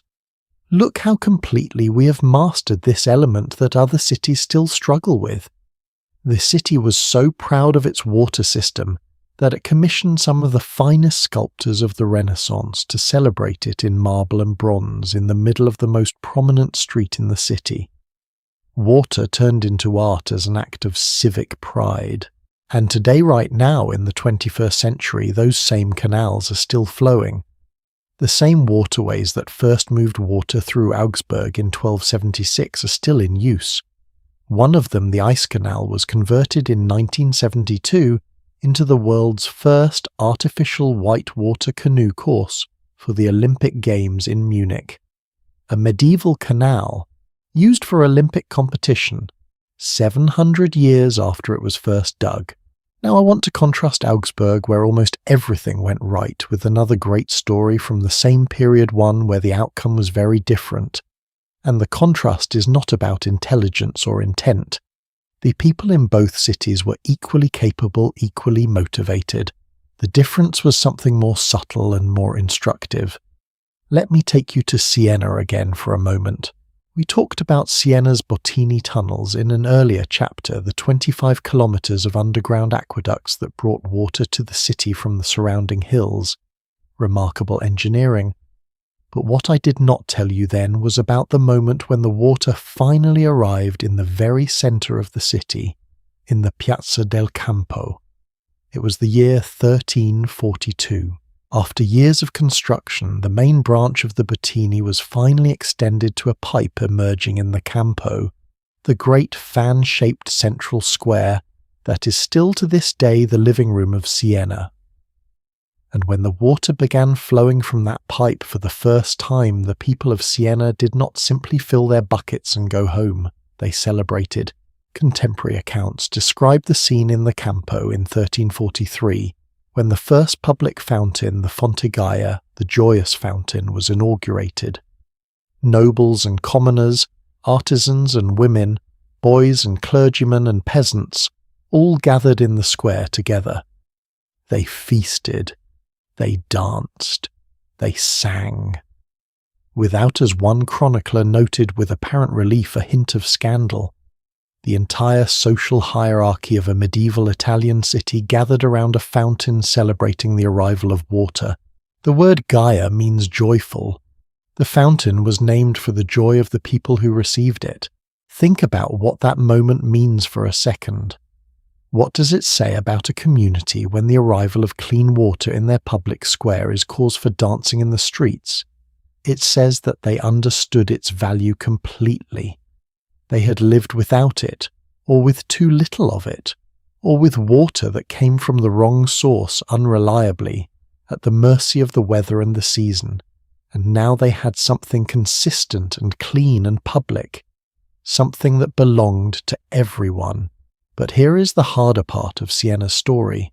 The Fonte Gaia was beautiful, the Bottini were remarkable, and then a few years later, in the autumn of the year 1348, something arrived in Siena that no water system, however brilliant, could stop. The Black Death.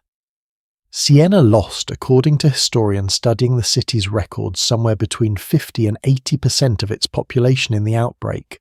Contemporary chronicler Agnolo di Tura, writing about the catastrophe in terms that still make difficult reading, described burying 5 of his own children with his own hands. At its height, the city was losing hundreds of people a day. The population, which had reached perhaps 80,000 in the 1320s, collapsed perhaps 30,000, and it would not return to its pre-plague level for nearly 4 centuries. And here is the terrible, painful irony that I have never been able to entirely shake Siena's most ambitious architectural project. The expansion of the cathedral into the largest in Christendom was under construction at exactly the moment the plague arrived. The walls were half built. When the workforce died or fled, construction stopped, and the unfinished walls stood there for centuries afterward, a monument not to triumph, but to interruption, a reminder of what was going to happen before the world changed in the autumn of 1348.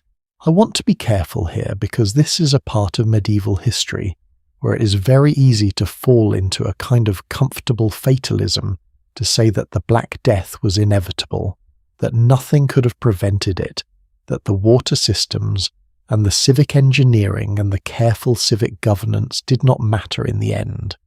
But I do not think that is quite right. What the water systems could not prevent was the disease itself, which spread primarily through vectors entirely unrelated to drinking water. What they could and did provide was something just as important, a degree of civic organization, a culture of shared infrastructure, a habit of collective problem-solving that proved in the long centuries of reconstruction that followed the plague to be the bedrock on which recovery was built. The cities that had invested in their water systems, that had developed civic institutions capable of managing shared resources, that had built the physical and institutional infrastructure of community, those cities recovered. Slowly, painfully, but they recovered. The people were gone, the knowledge was not. Can I ask you something before we move on? When you think about what makes a civilization, what the core of it is, the thing that cannot be destroyed even when everything visible has been swept away, what comes to mind? Because from where I sit, the answer that this history keeps offering is it is the habits of cooperation. The recognition that some things are too important for any single person to own or control. The willingness to build something that will still be useful to someone you will never meet hundreds of years after you're gone. The water carriers of London built a guild because they needed each other. The monks of Canterbury built a plumbing system because their rule demanded they care for their community. The people of Augsburg separated their drinking water from their industrial water in 1545 Because somebody decided that getting it right mattered more than doing it cheaply, and the people of Siena, standing in the Piazza del Campo in 1343, danced when the water arrived. Not because it was surprising that humans needed water, but because getting it right together was worth celebrating. Speaking of getting things right and of what happens when the stakes are highest and the margin for error is smallest, we're about to enter perhaps the darkest and most extraordinary chapter in our entire journey tonight. Because everything we have discussed so far has been about building water systems, maintaining them, celebrating them, protecting them. But the next chapter is about something else entirely. What happens when someone decides to use the water supply as a weapon? The last thing I said before we left the story of Augsburg and Siena was a promise. I said next we talk about water as a weapon. Let me keep that promise. There is a question I want you to hold as we go through this chapter because it runs underneath every story I am about to tell you. The question is this: what does it mean to attack something that keeps people alive, not a fort, not a garrison, not a supply line somewhere on a distant road?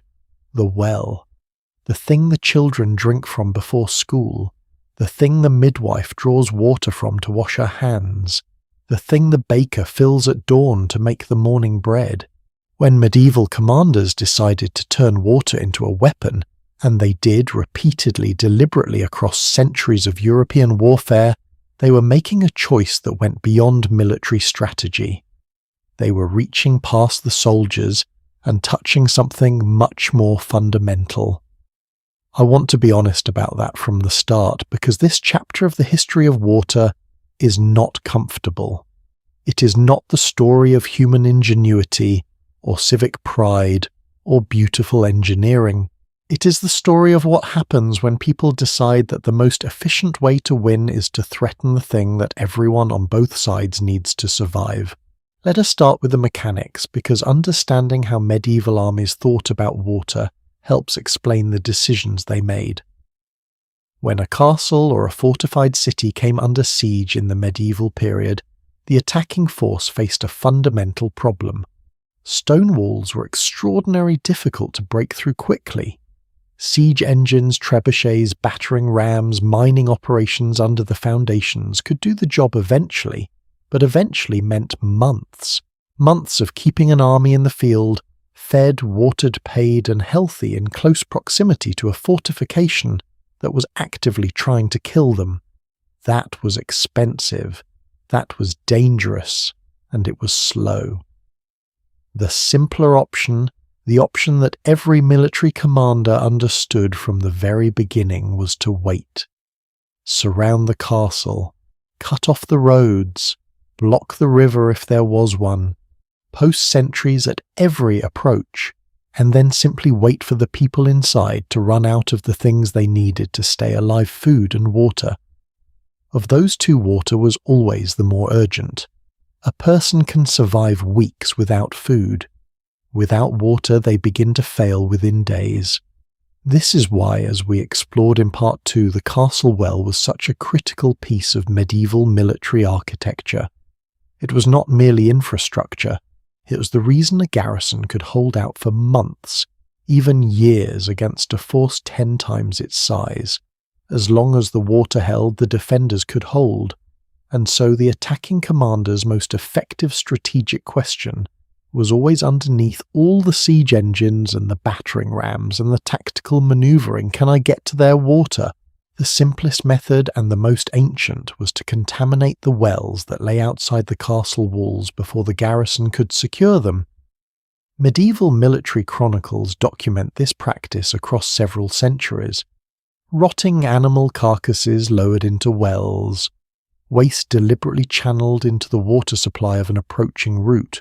In some cases, where there were springs feeding a castle's water from the nearby hillside, attackers would dam or divert those springs, cutting the flow before it reached the walls. The horror of this strategy from the defender's perspective was that it created a race. When a siege became inevitable, the garrison had to move fast, get as many people inside the walls as possible, bring in as much food and water as could be carried, and then shut the gates. Everything outside, every well, every spring, every stream that served the surrounding village had to be abandoned to the enemy. And the enemy, once the gates were shut, would do exactly what you feared they would do. Henry V of England besieging Rouen in France during the summer and autumn of the year 1418 is documented as having ordered dead animals thrown into the city's external wells. This is the kind of detail that medieval military chronicles record with a kind of matter-of-fact brevity that to a modern reader feels almost shocking. Dead animals into the water supply as a tactical decision by a king who in other contexts was celebrated for his personal piety and his careful attention to military law. The siege of Rouen lasted 6 months from the end of July 1418 to the 19th of January 1419. By December, the city's 70,000 inhabitants were reduced to eating dogs and cats and horses and mice. More than 12,000 of the poor were expelled from the city by the garrison to preserve what little food remained for the fighting men. Henry refused to allow those expelled civilians to pass through his siege lines. They were forced to huddle in the ditches outside the walls in the winter cold without food or shelter. On Christmas Day of 1418, Henry allowed 2 priests to bring them food. The next day they went back to dying. The city surrendered in January. Estimates of those who perished inside during the 6 months of siege reach as high as 50,000 people. I am not telling you this to condemn Henry V specifically. He was operating within the military and moral conventions of his time, and those conventions were brutal in ways that are difficult to fully comprehend from our distance. What I'm telling you is that this was the logic of water as a weapon taken to its conclusion. The water supply was the lever, and the people who died in those ditches outside Rouen were in a very real sense victims of a decision about water. But the contamination of external wells was only one side of this story. Because the defenders were not passive. They understood the same logic perfectly, and they responded to it with engineering that was in its own way as sophisticated as anything we have discussed in this entire journey. The answer to a poisoned external well was a secure internal well, and the lengths to which medieval castle builders went to guarantee that internal supply are even now genuinely extraordinary. We touched on this briefly in Part 2 when we talked about the great depths of medieval castle wells Kiefhausen, in Germany at 176 metres, Königstein at 152 metres and others. But I want to return to that fact now with fresh eyes, because the reason those wells were so deep was not engineering ambition for its own sake. It was the answer to a very specific military threat. A hill castle, a fortress built on high ground as most of the most strategically important castles had a water table far below the surface. Reaching it meant going through rock, not just soil. The excavation time could span decades. The cost could exceed the cost of the walls themselves. Medieval records describe castle wells as among the most expensive elements in the entire construction of a fortress, with timelines measured not in months but in generations. And yet, they were dug, because the alternative was unthinkable. An internal well deep within the castle, kept protected by walls on every side, impossible to reach from outside, that was what kept a garrison alive through a siege that might last a year or more. And it was what made the difference again and again between a castle that held and a castle that fell. There is another dimension to this story that I think is worth pausing on because it shifts the entire picture in a morally interesting direction. The decision to attack a water supply was not always made by the besieging force. Sometimes it was made by the defenders themselves. The practice of scorched earth, destroying everything of value in a territory before abandoning it to an advancing enemy, extended naturally to water. A garrison falling back to the walls would sometimes render the local wells unusable before retreat to deny the attacker a secure water supply in their own siege camp. The mathematics was simple. An attacking army camped outside a castle for months needed water, just as much as the people inside. If the attacker's camp well was contaminated, if the nearby river was diverted, if the surrounding farmsteads were burned, and their wells ruined, the siege became unsustainable far sooner.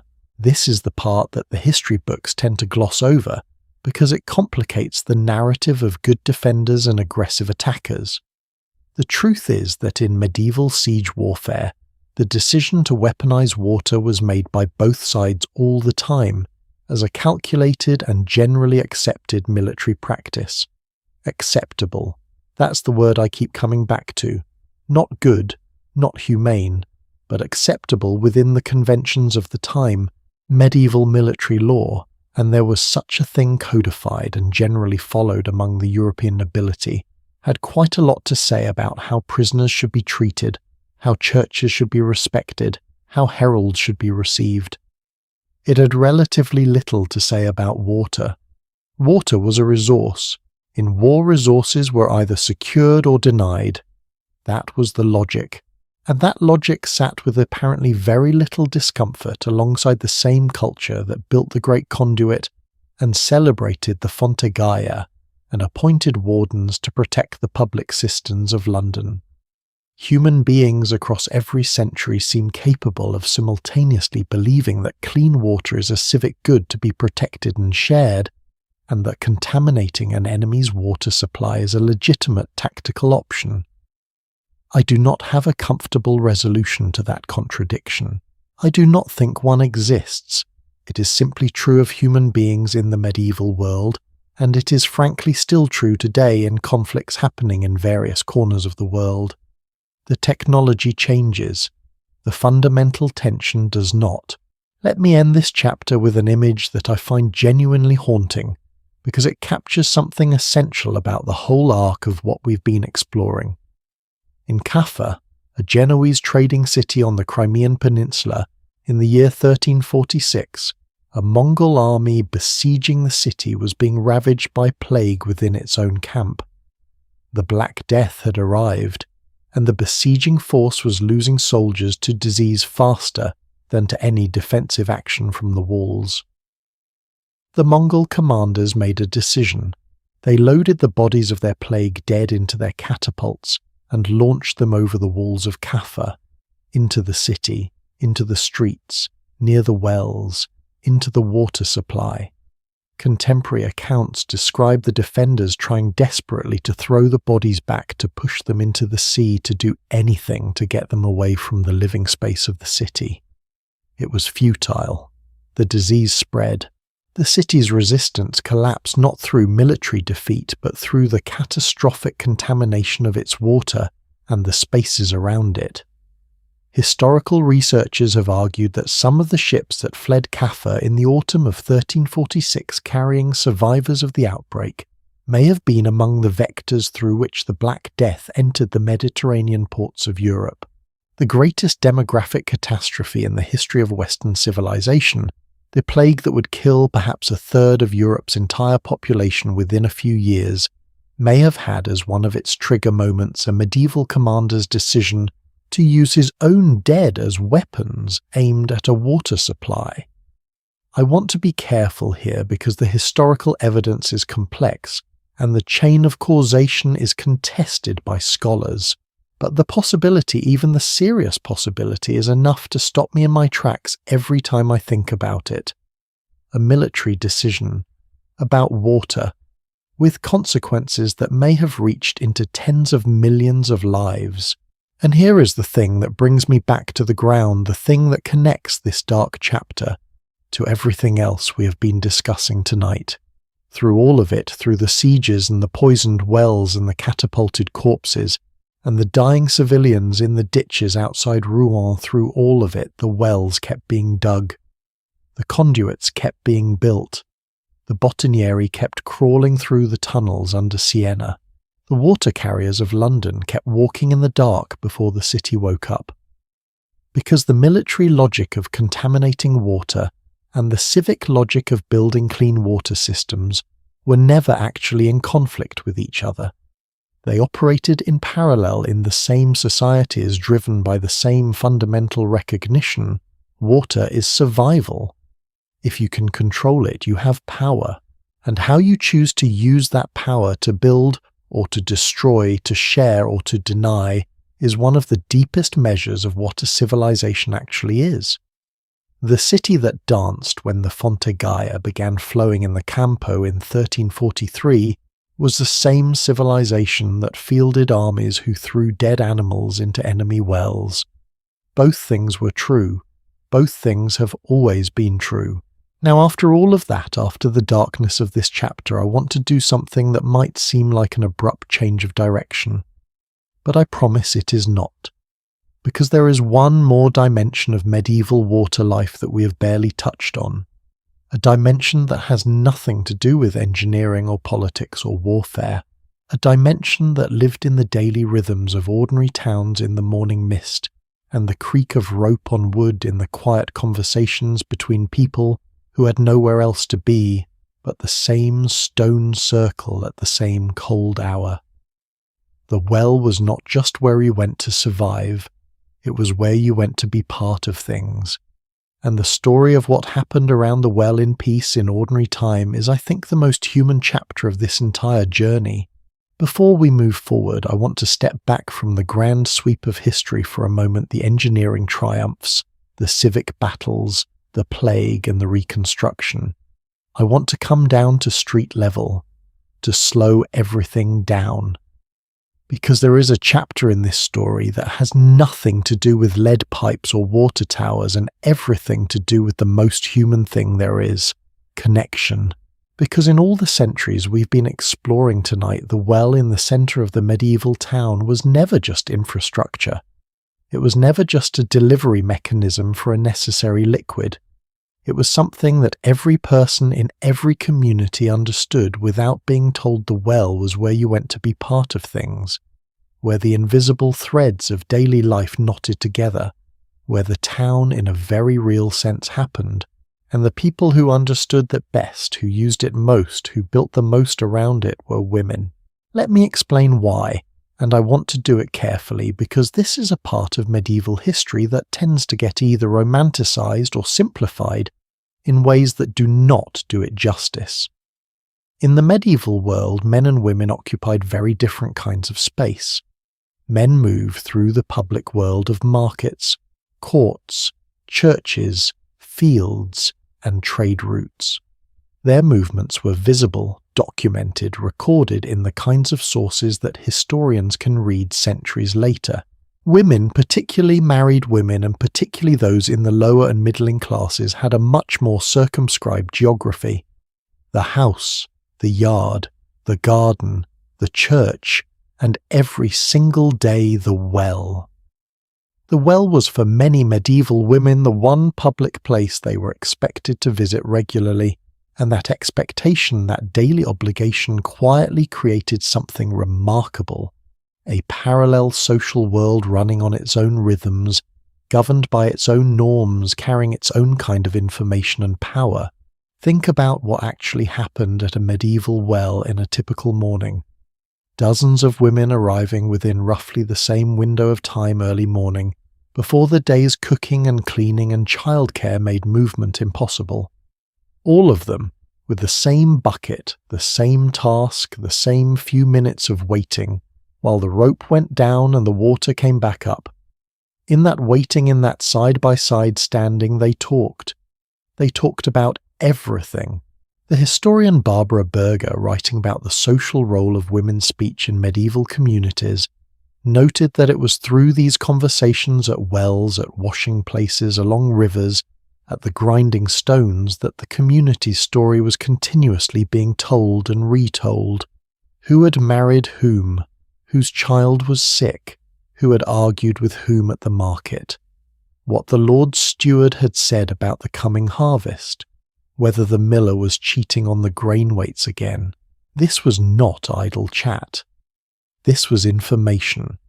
Real operational, socially important information passed person to person. In the most efficient distribution network the medieval town possessed, the daily gathering of women at the shared water source. There is a fascinating thread in the history of the English language that I have always found quietly extraordinary. The word gossip, which today we use to mean idle or untrustworthy talk, comes from the Old English phrase God sib, which means quite literally God parent. In its original form, a gossip was not a person who spread rumours.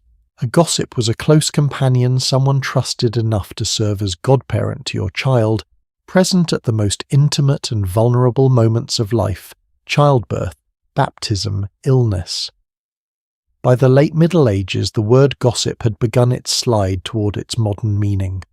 And that slide tells a story in itself because it happened precisely as the conversations at wells and washing places began to be viewed by official, largely male-authored sources as threatening rather than neutral. Women's networks of information, which had always been extensive and effective, were increasingly described in the literature of the period as dangerous. A text written for would-be religious recluses warned that a young woman might be corrupted by sitting with an old gossip who fed her with tales and stories. That language is revealing. Fed with tales. As if the information flowing through women's networks was somehow nourishing but illicit, sustaining but improper. Here is my own read on this for what it is worth. I think what made those networks frightening to the men who wrote about them was not that they were full of lies. It was that they were full of truth. Reputations were built and destroyed in those morning conversations at the well.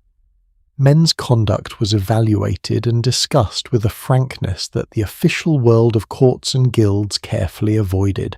The women who gathered at the well every morning had collectively an intimate and comprehensive knowledge of the community's actual condition, its real marriages, its real economies, its real conflicts that no civic document or court record could match. Now let me go even further back, because the well as a social and even sacred space is not something the Middle Ages invented. It is one of the oldest ideas in human civilization, running through the deepest stories we tell ourselves. In the book of Genesis, the patriarch Jacob meets his future wife Rachel at a well. Abraham's servant finds the woman who will become Isaac's bride Rebekah at a well. Moses in the book of Exodus meets his future wife Zipporah at a well, defending her from shepherds who were driving the women away from the water. 3 courtship stories, 3 foundational biblical marriages, all beginning at a well. This is not coincidence. In the ancient Near East, the well was where people met because it was where people had to be every single day. It was one of the only spaces where a young woman might encounter someone outside her immediate family. The well was not just a water source. It was a social institution, a place of introduction, evaluation, negotiation, and yes, romance in a world where those things had very few other designated venues. That tradition of the well as a meeting place travelled forward through the centuries. When Jesus sits at Jacob's well in the Gospel of John and speaks with the Samaritan woman, an encounter that breaks multiple social taboos simultaneously, he is choosing not just a location, but a setting loaded with meaning. The well is the place where people meet across boundaries, where the ordinary task of fetching water creates the possibility of something more. In medieval Europe, that same resonance lingered. The town well was not quite a marketplace, not quite a church, not exactly a public square.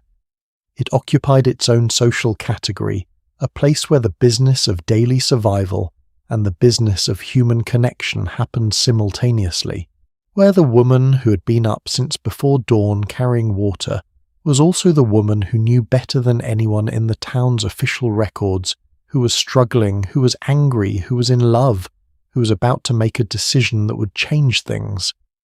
And that knowledge, informal, unrecorded, flowing through conversation between people standing in line for water, was genuinely consequential. It shaped reputations. It shaped marriages. It shaped which craftsmen got work and which merchants were trusted. The well was not just a civic amenity. It was a nervous system, I want to share one more thing about this social world because I think it captures something essential about what the well meant at the deepest level. There was a practice in many medieval towns of what historians sometimes call the public washing place, a spot along a stream or river where clothes were washed communally. In France, it was the lavoir. In England, a stretch of riverbank with flat stones. Women gathered there not just to wash, but to work together in the way that repetitive physical labour creates a particular kind of conversation, open, sustained, unguarded. The work went on for hours. The talk went on with it. The historian of women's lives in medieval England, Henrietta Lyser, noted that these spaces, the well, the washing place, the grinding stone, were where women's domestic roles made them collectively responsible for the household water supply. They collectively supplied hot water for laundry. And they did it against a background of continuous conversation. They gave advice, she wrote, dispensed what she called feminine justice, gossiped about the community and each other. Feminine justice. That phrase has stayed with me for a long time, because what it describes is a community-level system of accountability that operated entirely outside the official structures of courts and guilds and church tribunals. At the well, a person's reputation was assessed not by a judge, but by the accumulated daily observations of the people who saw them every morning. A merchant who cheated his customers would find that everyone at the well knew it within a week. A husband who treated his family badly would discover that every woman in the neighbourhood was aware of it. Before he realised the information was circulating, a widow in need of help would find at the well the next morning that 3 different women had noticed and were already making arrangements. This was the well as civic institution, not the grand stone edifice of the conduit or the water tower, just the stone circle and the rope and the bucket and the people gathered around it. Here is what I keep returning to, the observation that feels truest to me about all of this. We have spent most of tonight's journey looking at water management as a technical and political problem. How do you get water from a spring to a city? Who controls the pipes? Who digs the wells? Who enforces the regulations? Those are important questions, and the answers to them shaped the lives of millions of people across the medieval centuries. But water management was also a social problem, a human problem, and the social solutions that people built around their water sources, the informal networks, the daily gatherings, the conversations at the well, were just as real and just as important as the lead pipes and stone cisterns. The monks in their cloisters built their lavatories with continuously running water so that community members could wash together before meals. The designers of the Siena Bottini built the Fonte Gaia in the Campo, the great public square, not in a back alley or a side street, but at the centre of public life. The people of London fought over their conduits because the conduit was not just where you got water, it was where you existed for a few minutes every morning as a citizen rather than as a subject. Water made civilization possible, but the spaces around water, the wells, the fountains, the washing places, made civilization what it was: human, connected, alive. And now I want to bring us to perhaps the most dramatic part of our entire journey tonight. Because everything we have discussed, the wells, built the systems, designed, the communities gathered, has been about water as something to be found, protected and shared. But in the brutal world of medieval warfare, all of that changes completely. Because the enemy of a besieged city was not just the soldiers at the gate, it was the well, and the strategies that medieval commanders devised for controlling, protecting, and sometimes deliberately attacking the water supply of a city under siege are some of the most extraordinary and some of the most disturbing pages in all of medieval history. Something shifts when you understand the well as the social heart of a medieval town, as the meeting place, the information exchange, the quiet, democratic space where the baker's wife and the merchant's daughter stood side by side each morning. Understanding it that way makes what comes next feel both inevitable and a little melancholy, because cities grow, and when they grow fast enough they break things that seemed permanent. Let me ask you to do a small mental exercise. Hold in your mind the image we ended with in our last chapter, the well in the centre of the medieval town, the women gathering before dawn, the rope creaking in the morning stillness, the whole quiet social machinery of shared life turning around that stone circle. Now multiply the population. In the year 1300, London housed perhaps 80,000 people. By 1500, it had grown to around 75,000. The Black Death had taken its toll, and the recovery was slow. But then between 1500 and 1600, something unprecedented happened. The city exploded. By 1600, London's population had reached 200,000. By 1650, it was pushing 400,000. By the end of the 17th century, it was approaching 500,000. 500,000 people, in a city whose water infrastructure had been designed piece by piece for a fraction of that number. The wells that had served 2,000 people strained under 20,000. The conduit pipes laid for a medieval market town were carrying water to a city that had swallowed 100 market towns whole. The mathematical reality was brutal and inescapable.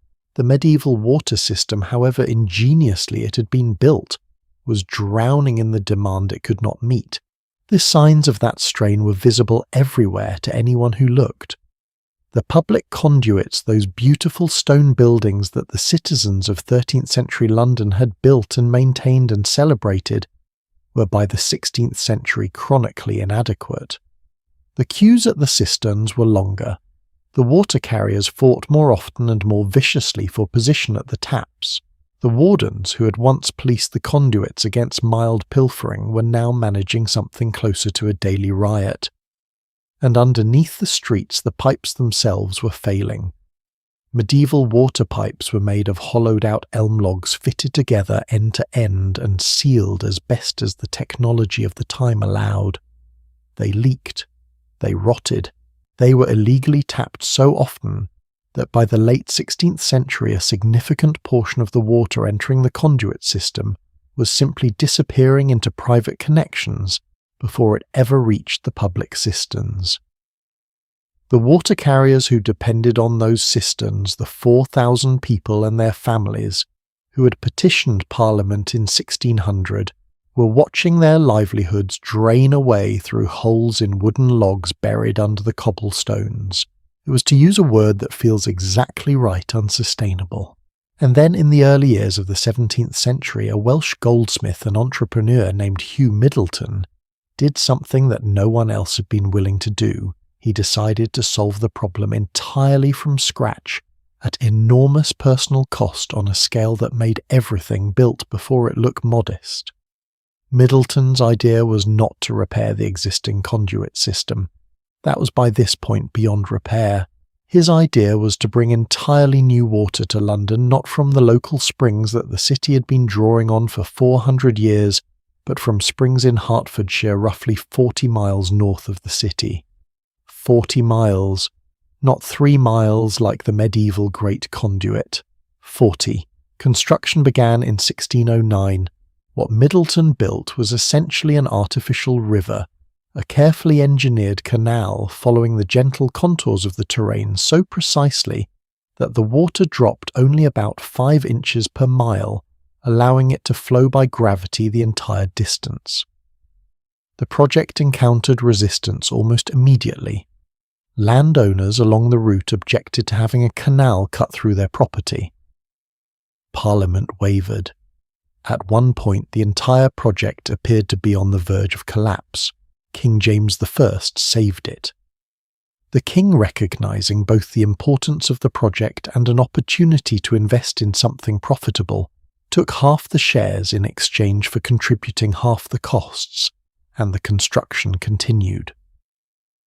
On the 29th of September, 1613, Hugh Middleton stood at the new riverhead in Islington. an old duck pond that had been enlarged into London's first proper reservoir, and watched the water arrive. His brother Thomas, who happened to be named Lord Mayor of London on that exact same day, was there beside him.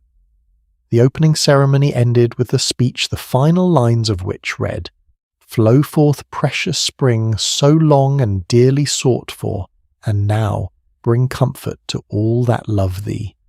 42 miles of hand-dug canal, built in 4 years, carrying fresh spring water to 500,000 people. I want to linger here for a moment because I think this achievement deserves to be understood in its proper context.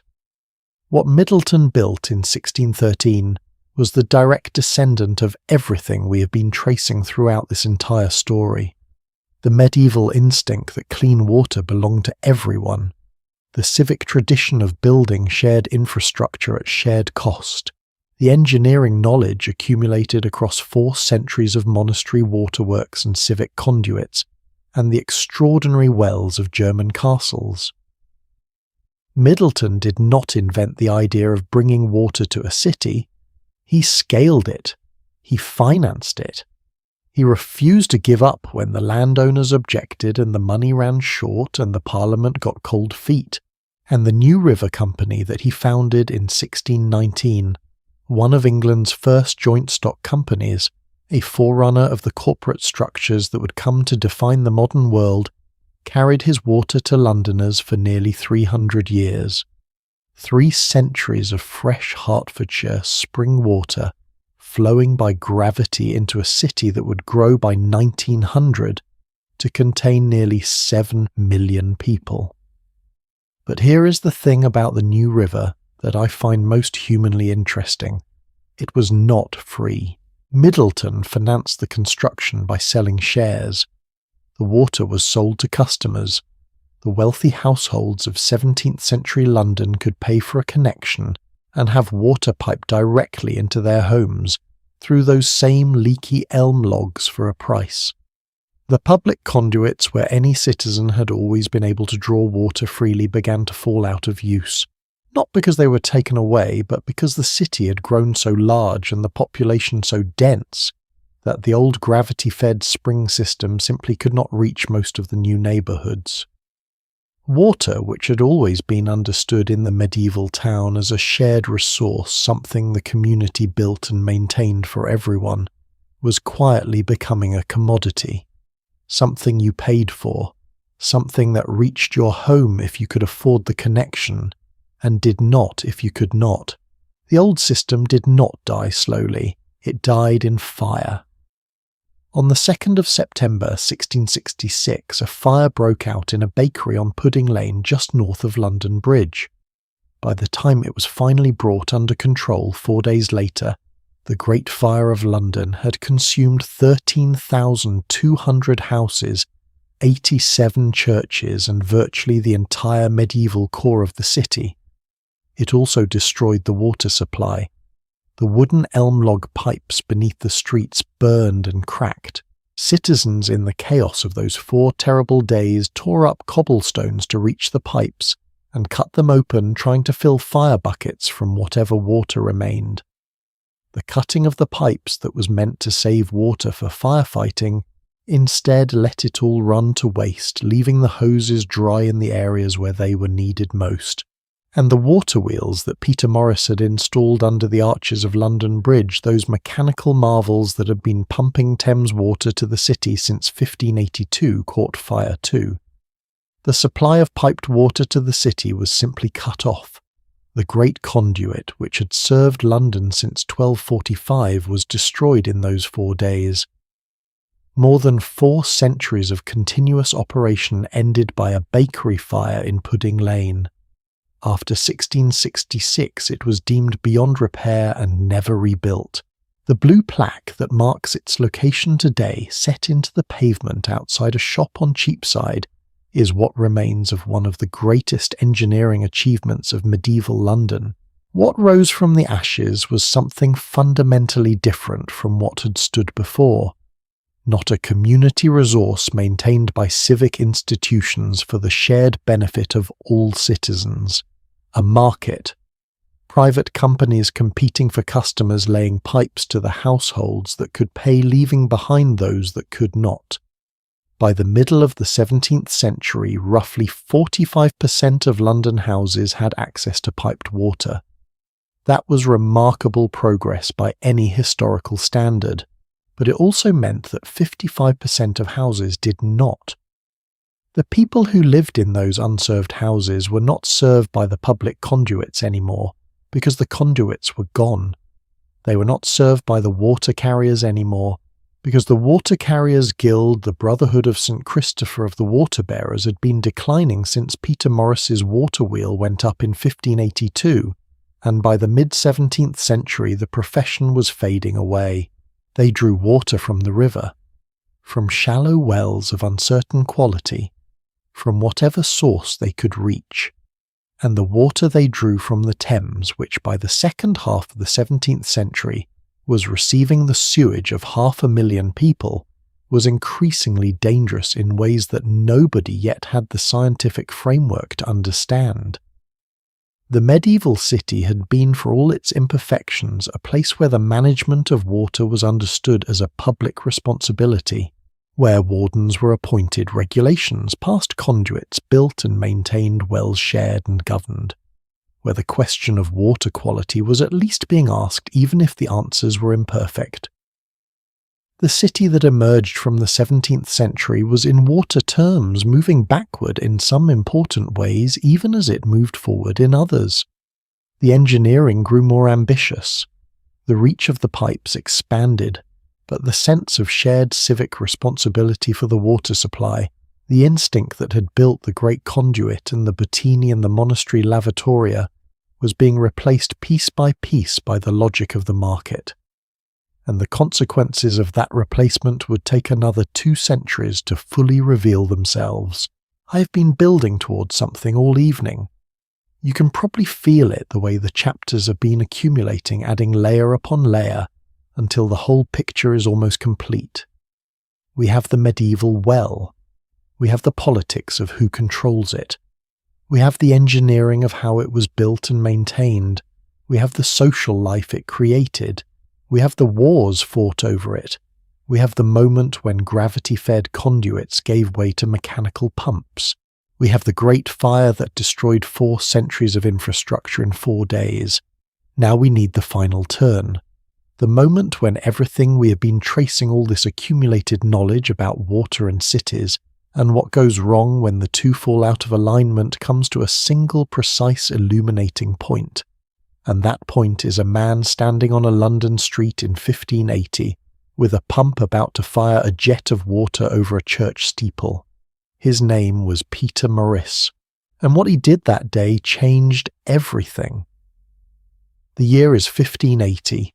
London is a city of roughly 200,000 people, loud and crowded and smelling, frankly, the way you would expect a city of 200,000 people to smell when there is no functioning sewage system and the Thames is doing double duty as both water source and waste disposal. The medieval conduit system, those gravity-fed lead pipes running from the Tyburn Springs to the public cisterns in Cheapside and elsewhere, had served the city reasonably well for 300 years. But the city had grown beyond what any gravity-fed system could manage. There simply was not enough pressure, not enough flow, not enough water. Something was going to have to change, and the person who changed it did so with one of the most audacious demonstrations in the entire history of civil engineering. His name was Peter Morris. He was Dutch-born, possibly German, an engineer who had seen similar water wheel pumping systems being developed on the continent, particularly in the hydraulically sophisticated cities of the Low Countries and Germany. In 1580, Morris approached the city officials of London with a proposal. Let me install a water wheel under one of the arches of London Bridge, use the tidal force of the Thames to power it and pump river water up into a distribution system that will serve the city. City officials, as city officials throughout history have tended to do, were sceptical. So Maurice decided to show them. He set up his pump. He let the tidal current catch the wheel. And then in front of the Lord Mayor and the city aldermen, he forced a jet of water over the spire of the Church of St. Magnus, a building standing directly beside London Bridge, its spire rising well above the roofline of the city. A jet of water pumped from the Thames arcing over a church spire. The officials were, to put it mildly, impressed. They granted Morris a 500-year lease on one arch of London Bridge, at an annual rent of just 10 shillings, a figure that in hindsight must rank among the most undervalued contracts in English history. On Christmas Eve of 1582, the waterworks began pumping. Peter Morris had just built the first mechanically pumped water supply system in the history of London, not gravity-fed, mechanically pumped, powered by the tidal flow of the river itself, which meant it worked, whether the sun was shining or the springs were running low. He eventually leased a second arch, and then a third. By the time of the Great Fire of London in 1666, his descendants were earning over £1,000 a year from the enterprise, a substantial income for the period. The fire destroyed the original machinery, but replacements engineered by his grandson continued operating under the bridge until the early 19th century. 2.5 centuries of continuous operation from a device conceived in the late 16th century. Now I want to pause on this moment, this transition from gravity-fed medieval conduits to mechanically pumped river water, because I think it is more significant than it is usually given credit for. For the entire medieval period we've been exploring tonight, the fundamental constraint on water management was always the same: you could only move water downhill. Gravity was the engine. Springs on high ground fed pipes that ran to cisterns at lower elevations. The engineering genius of the medieval period, the bottini of Siena, the conduits of London, the water towers of Augsburg, was all at its core the art of harnessing and directing gravity. Peter Morris's water wheel was the moment that constraint broke. With a machine that could pump water uphill, that could take water from a river at ground level and force it up into a distribution network serving the whole city, the entire logic of urban water management changed. You were no longer limited to what gravity could do. You were limited only by the power you could generate and the pipes you could lay. That sounds like a simple technical shift. It was not. It was the beginning of a complete transformation in how cities related to the element that made them possible.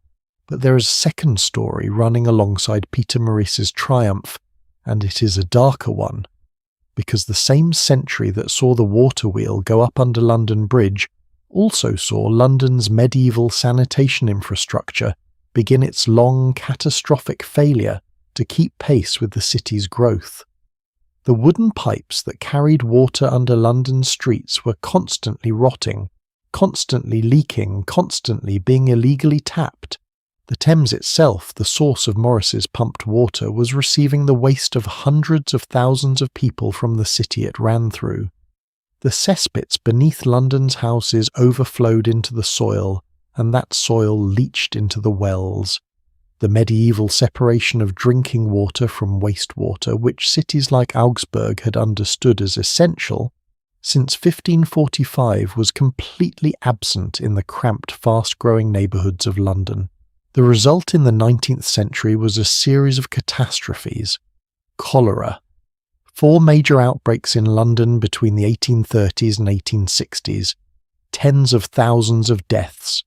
The most lethal episode concentrated in the Soho district in the summer of 1854.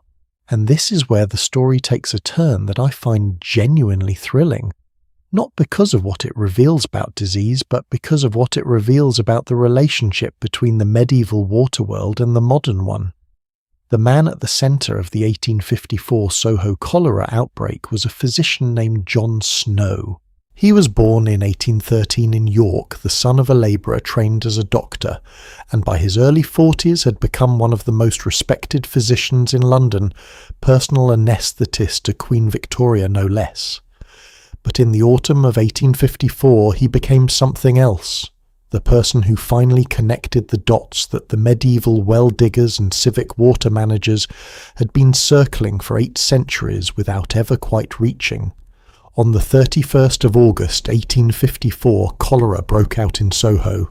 In just 10 days, roughly 500 people died in an area of a few city blocks. The prevailing theory at the time was miasma, the idea that disease spread through bad air through the noxious vapours rising from filth and sewage. It was a theory that had its roots, interestingly enough, in the humoral medicine we discussed in an earlier chapter, the same broad framework that medieval physicians had used to evaluate water quality, now being applied incorrectly to explain epidemic disease. Snow was sceptical. He had published 5 years earlier in 1849 an essay arguing that cholera spread through contaminated water rather than through the air. Nobody had paid much attention. Now, with hundreds of his neighbours dying around him, he went to work. He did something remarkably simple.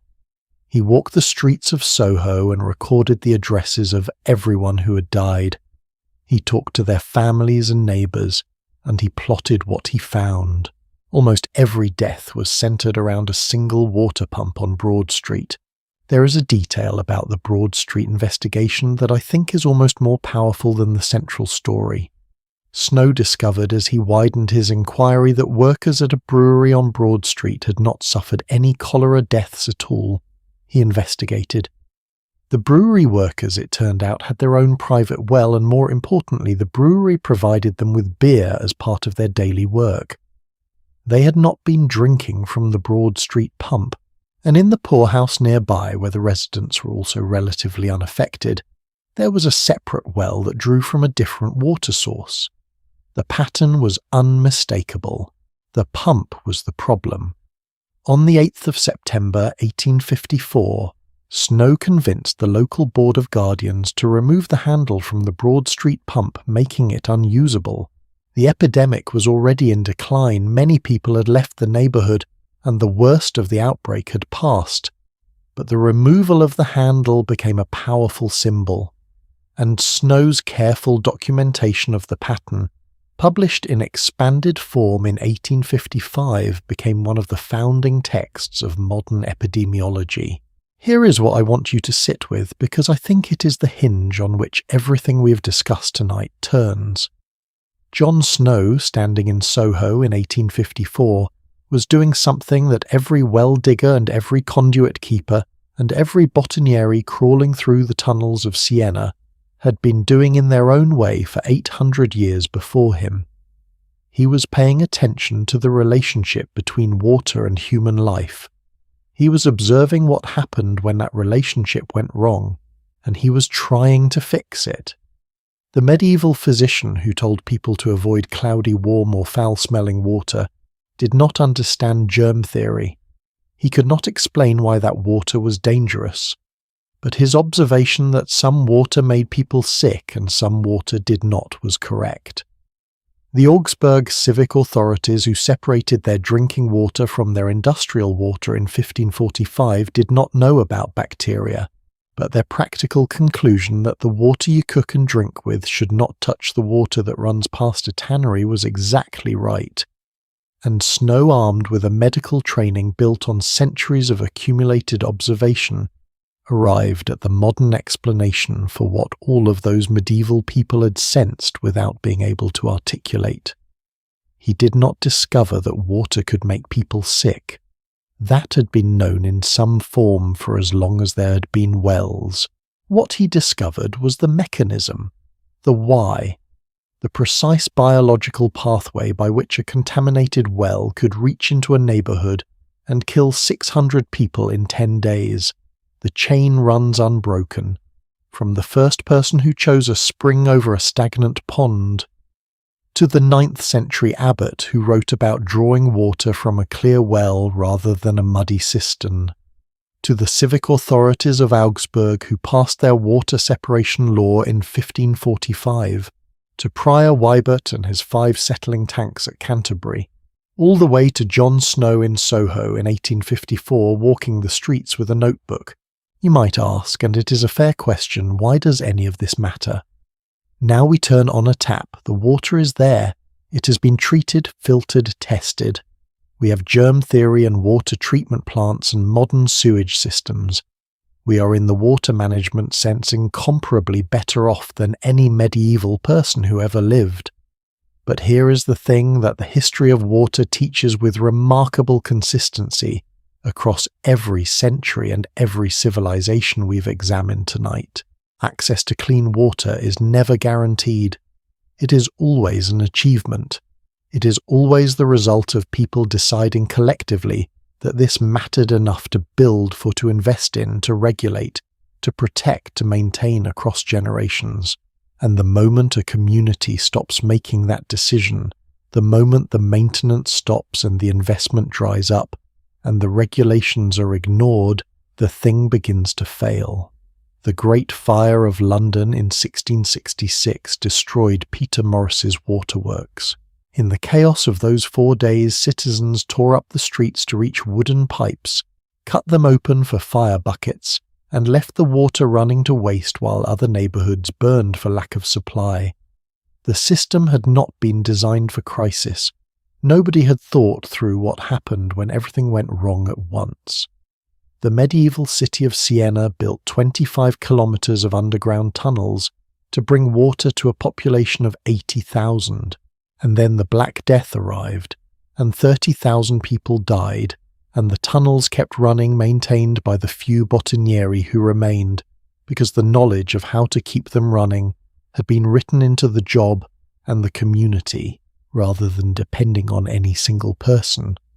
Two very different responses to crisis, two very different lessons. Actually, let me ask you something directly right now. When was the last time you thought about where your water comes from? Not the tap, before the tap, the reservoir, the treatment plant, the pipes, the workers who maintain them, the whole invisible infrastructure that makes the tap possible. We mostly do not think about it. We have the luxury of not thinking about it. That luxury is exactly what the people we've been following tonight never had. They thought about water constantly because they had to. And because they thought about it constantly, and because they built and managed and fought over and celebrated and sang at the arrival of clean water, we inherited a world with better water than they had. That is not a small thing. There is one more chapter to our story tonight. We have come from the first stone-lined wells to the water wheel under London Bridge to John Snow on Broad Street. The arc is long, and it is real, and it connects everything. And now I want to bring you back to where we began, back to that quiet image from the very start of tonight, the medieval town before sunrise, the rope creaking against the windlass, cold water rising from the dark earth, because there is something about that image that I've been saving for the very end. Something about what water has meant and still means to the people who seek it, not just as survival, but as something much older and much deeper than that. We began tonight with an image, a medieval town before sunrise, fog low over the rooftops, a rope creaking against a wooden windlass, cold water rising up from the dark earth trembling in a bucket held by tired hands.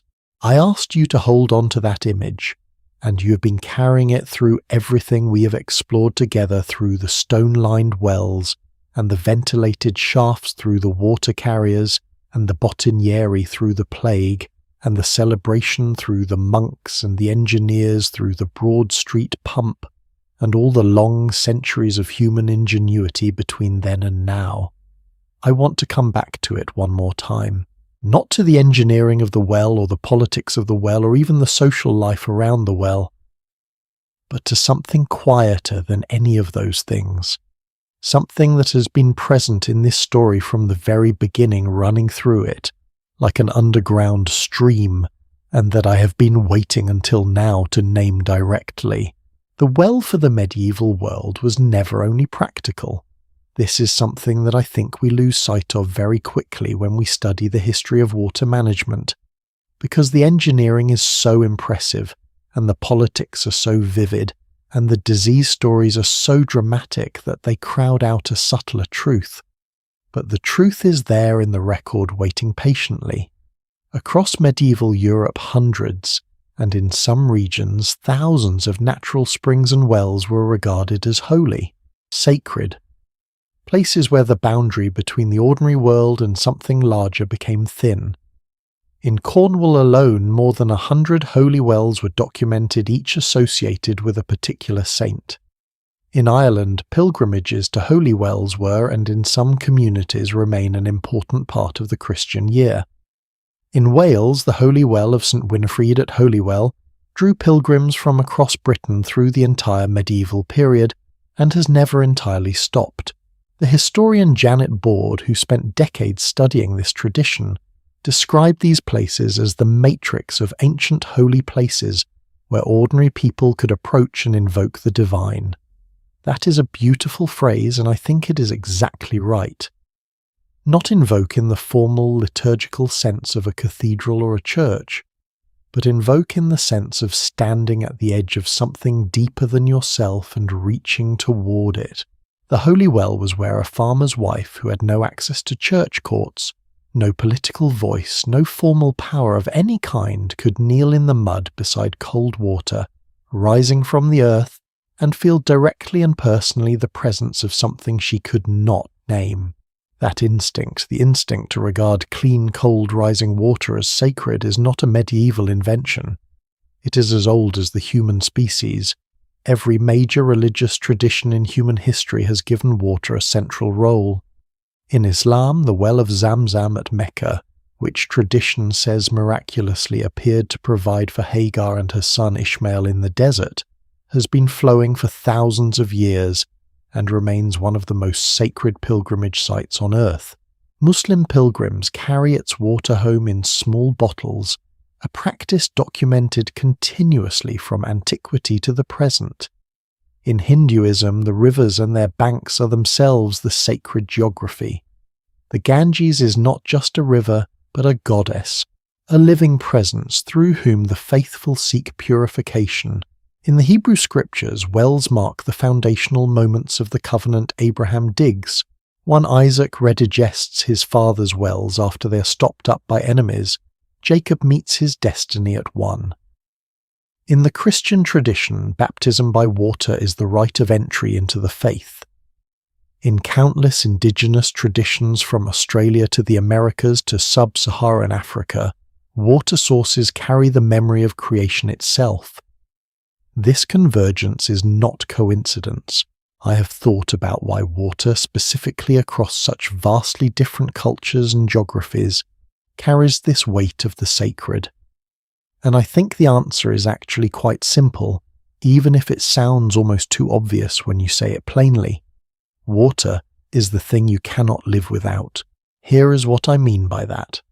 Most of the things human beings need: food, shelter, warmth, community, exist on a spectrum. You can have more or less. You can make do with very little for a remarkably long time if you have to.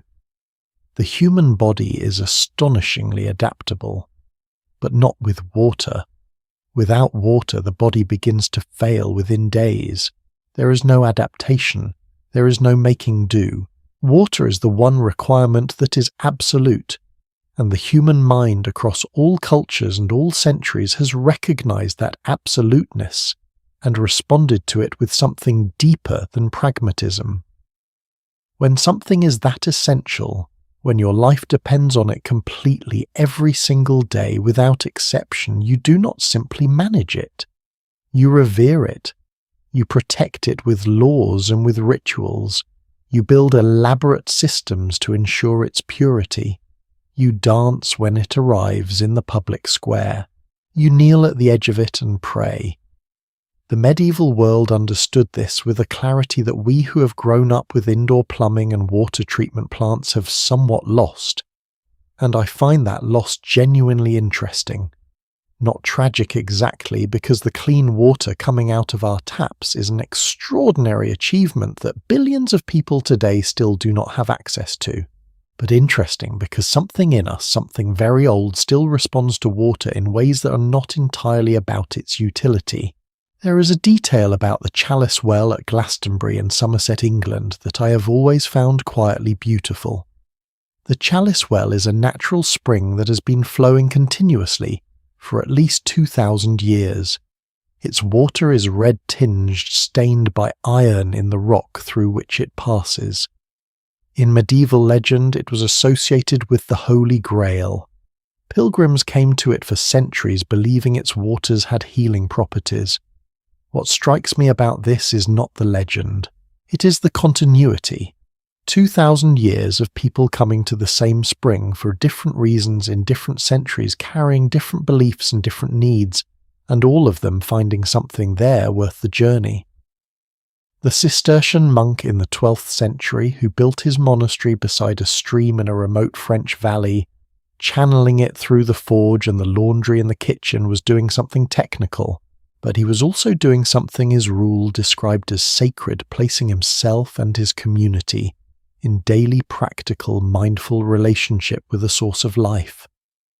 The women of a medieval English town gathering every morning at the well with their buckets, exchanging the news of the neighbourhood in the pale early light, were doing something social, but they were also participating in something ancient, the daily act of going to the water, receiving what it gave and returning to the life it made possible.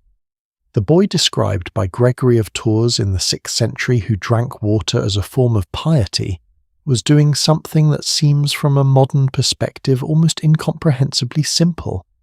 But in the context of his world, where wine was a luxury and ale was a staple, and water was what the poor drank, choosing water was a kind of prayer, a daily acknowledgement that the simplest, most essential thing is enough. And here we are. You and I in the quiet of tonight, whatever time it is, wherever you are. You have travelled a very long way with me.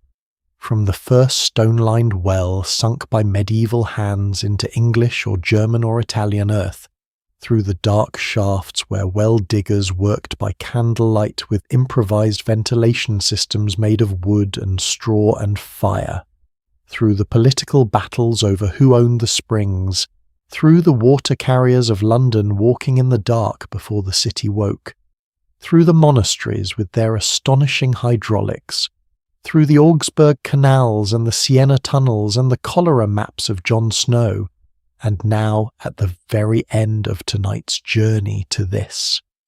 The fundamental thing, the thing that was underneath all of it all along. Water moves. It rises from the earth and falls from the sky and flows through the rock and the soil and the flesh of living things. It does not belong to anyone, not really. Not the lord who claimed the spring, not the city that built the conduit, not the guild that managed the pipes. It passes through all of those arrangements using them, and then it moves on. The medieval people who worked so hard to manage it, to bring it close, to keep it clean, to share it fairly, to celebrate its arrival, understood something worth understanding. The work was never finished. There was no point at which you built the well and stopped worrying. The rope frayed, the lining cracked, the population grew, the river changed course, the seasons brought drought or flood, and every generation had to recommit to the task, had to decide again that clean water was worth building for, worth fighting for, worth singing about when it finally arrived in the square. That recommitment, that decision to keep doing the work is what civilization actually is. You know, I started this journey tonight thinking I would tell you a story about plumbing, about medieval engineering and civic governance and the history of a technology, and I did tell you that story. But somewhere along the way it turned into something else.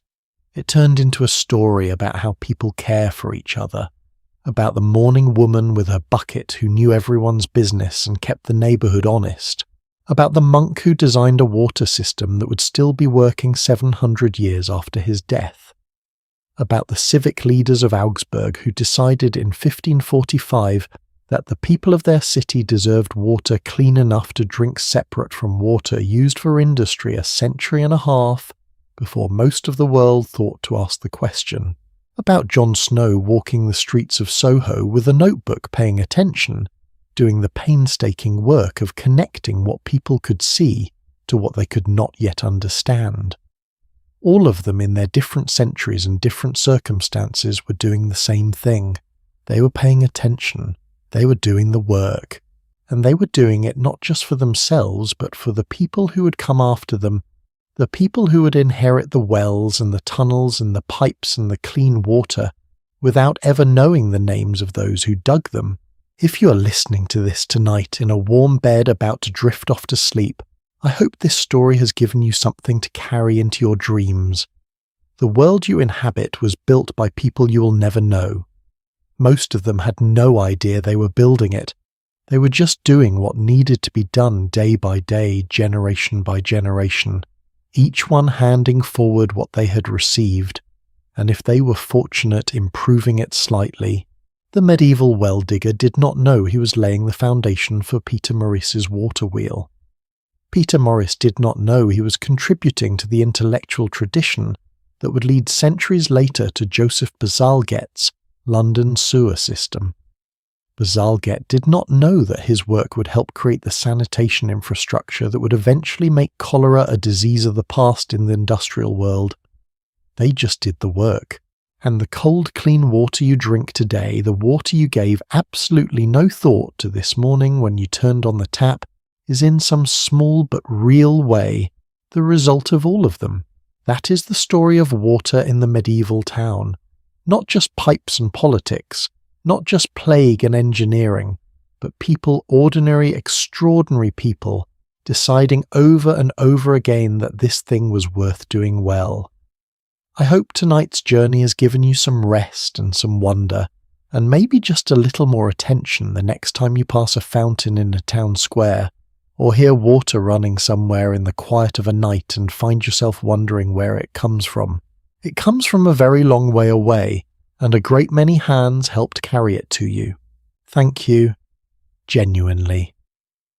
From somewhere in the middle of the night where this story lives, if tonight's journey gave you something, a little wonder, a little warmth, a question you did not have before, please consider leaving a comment below, not because the algorithm asks for it, though it does, but because I actually want to know what part of tonight's story surprised you most, what stayed with you.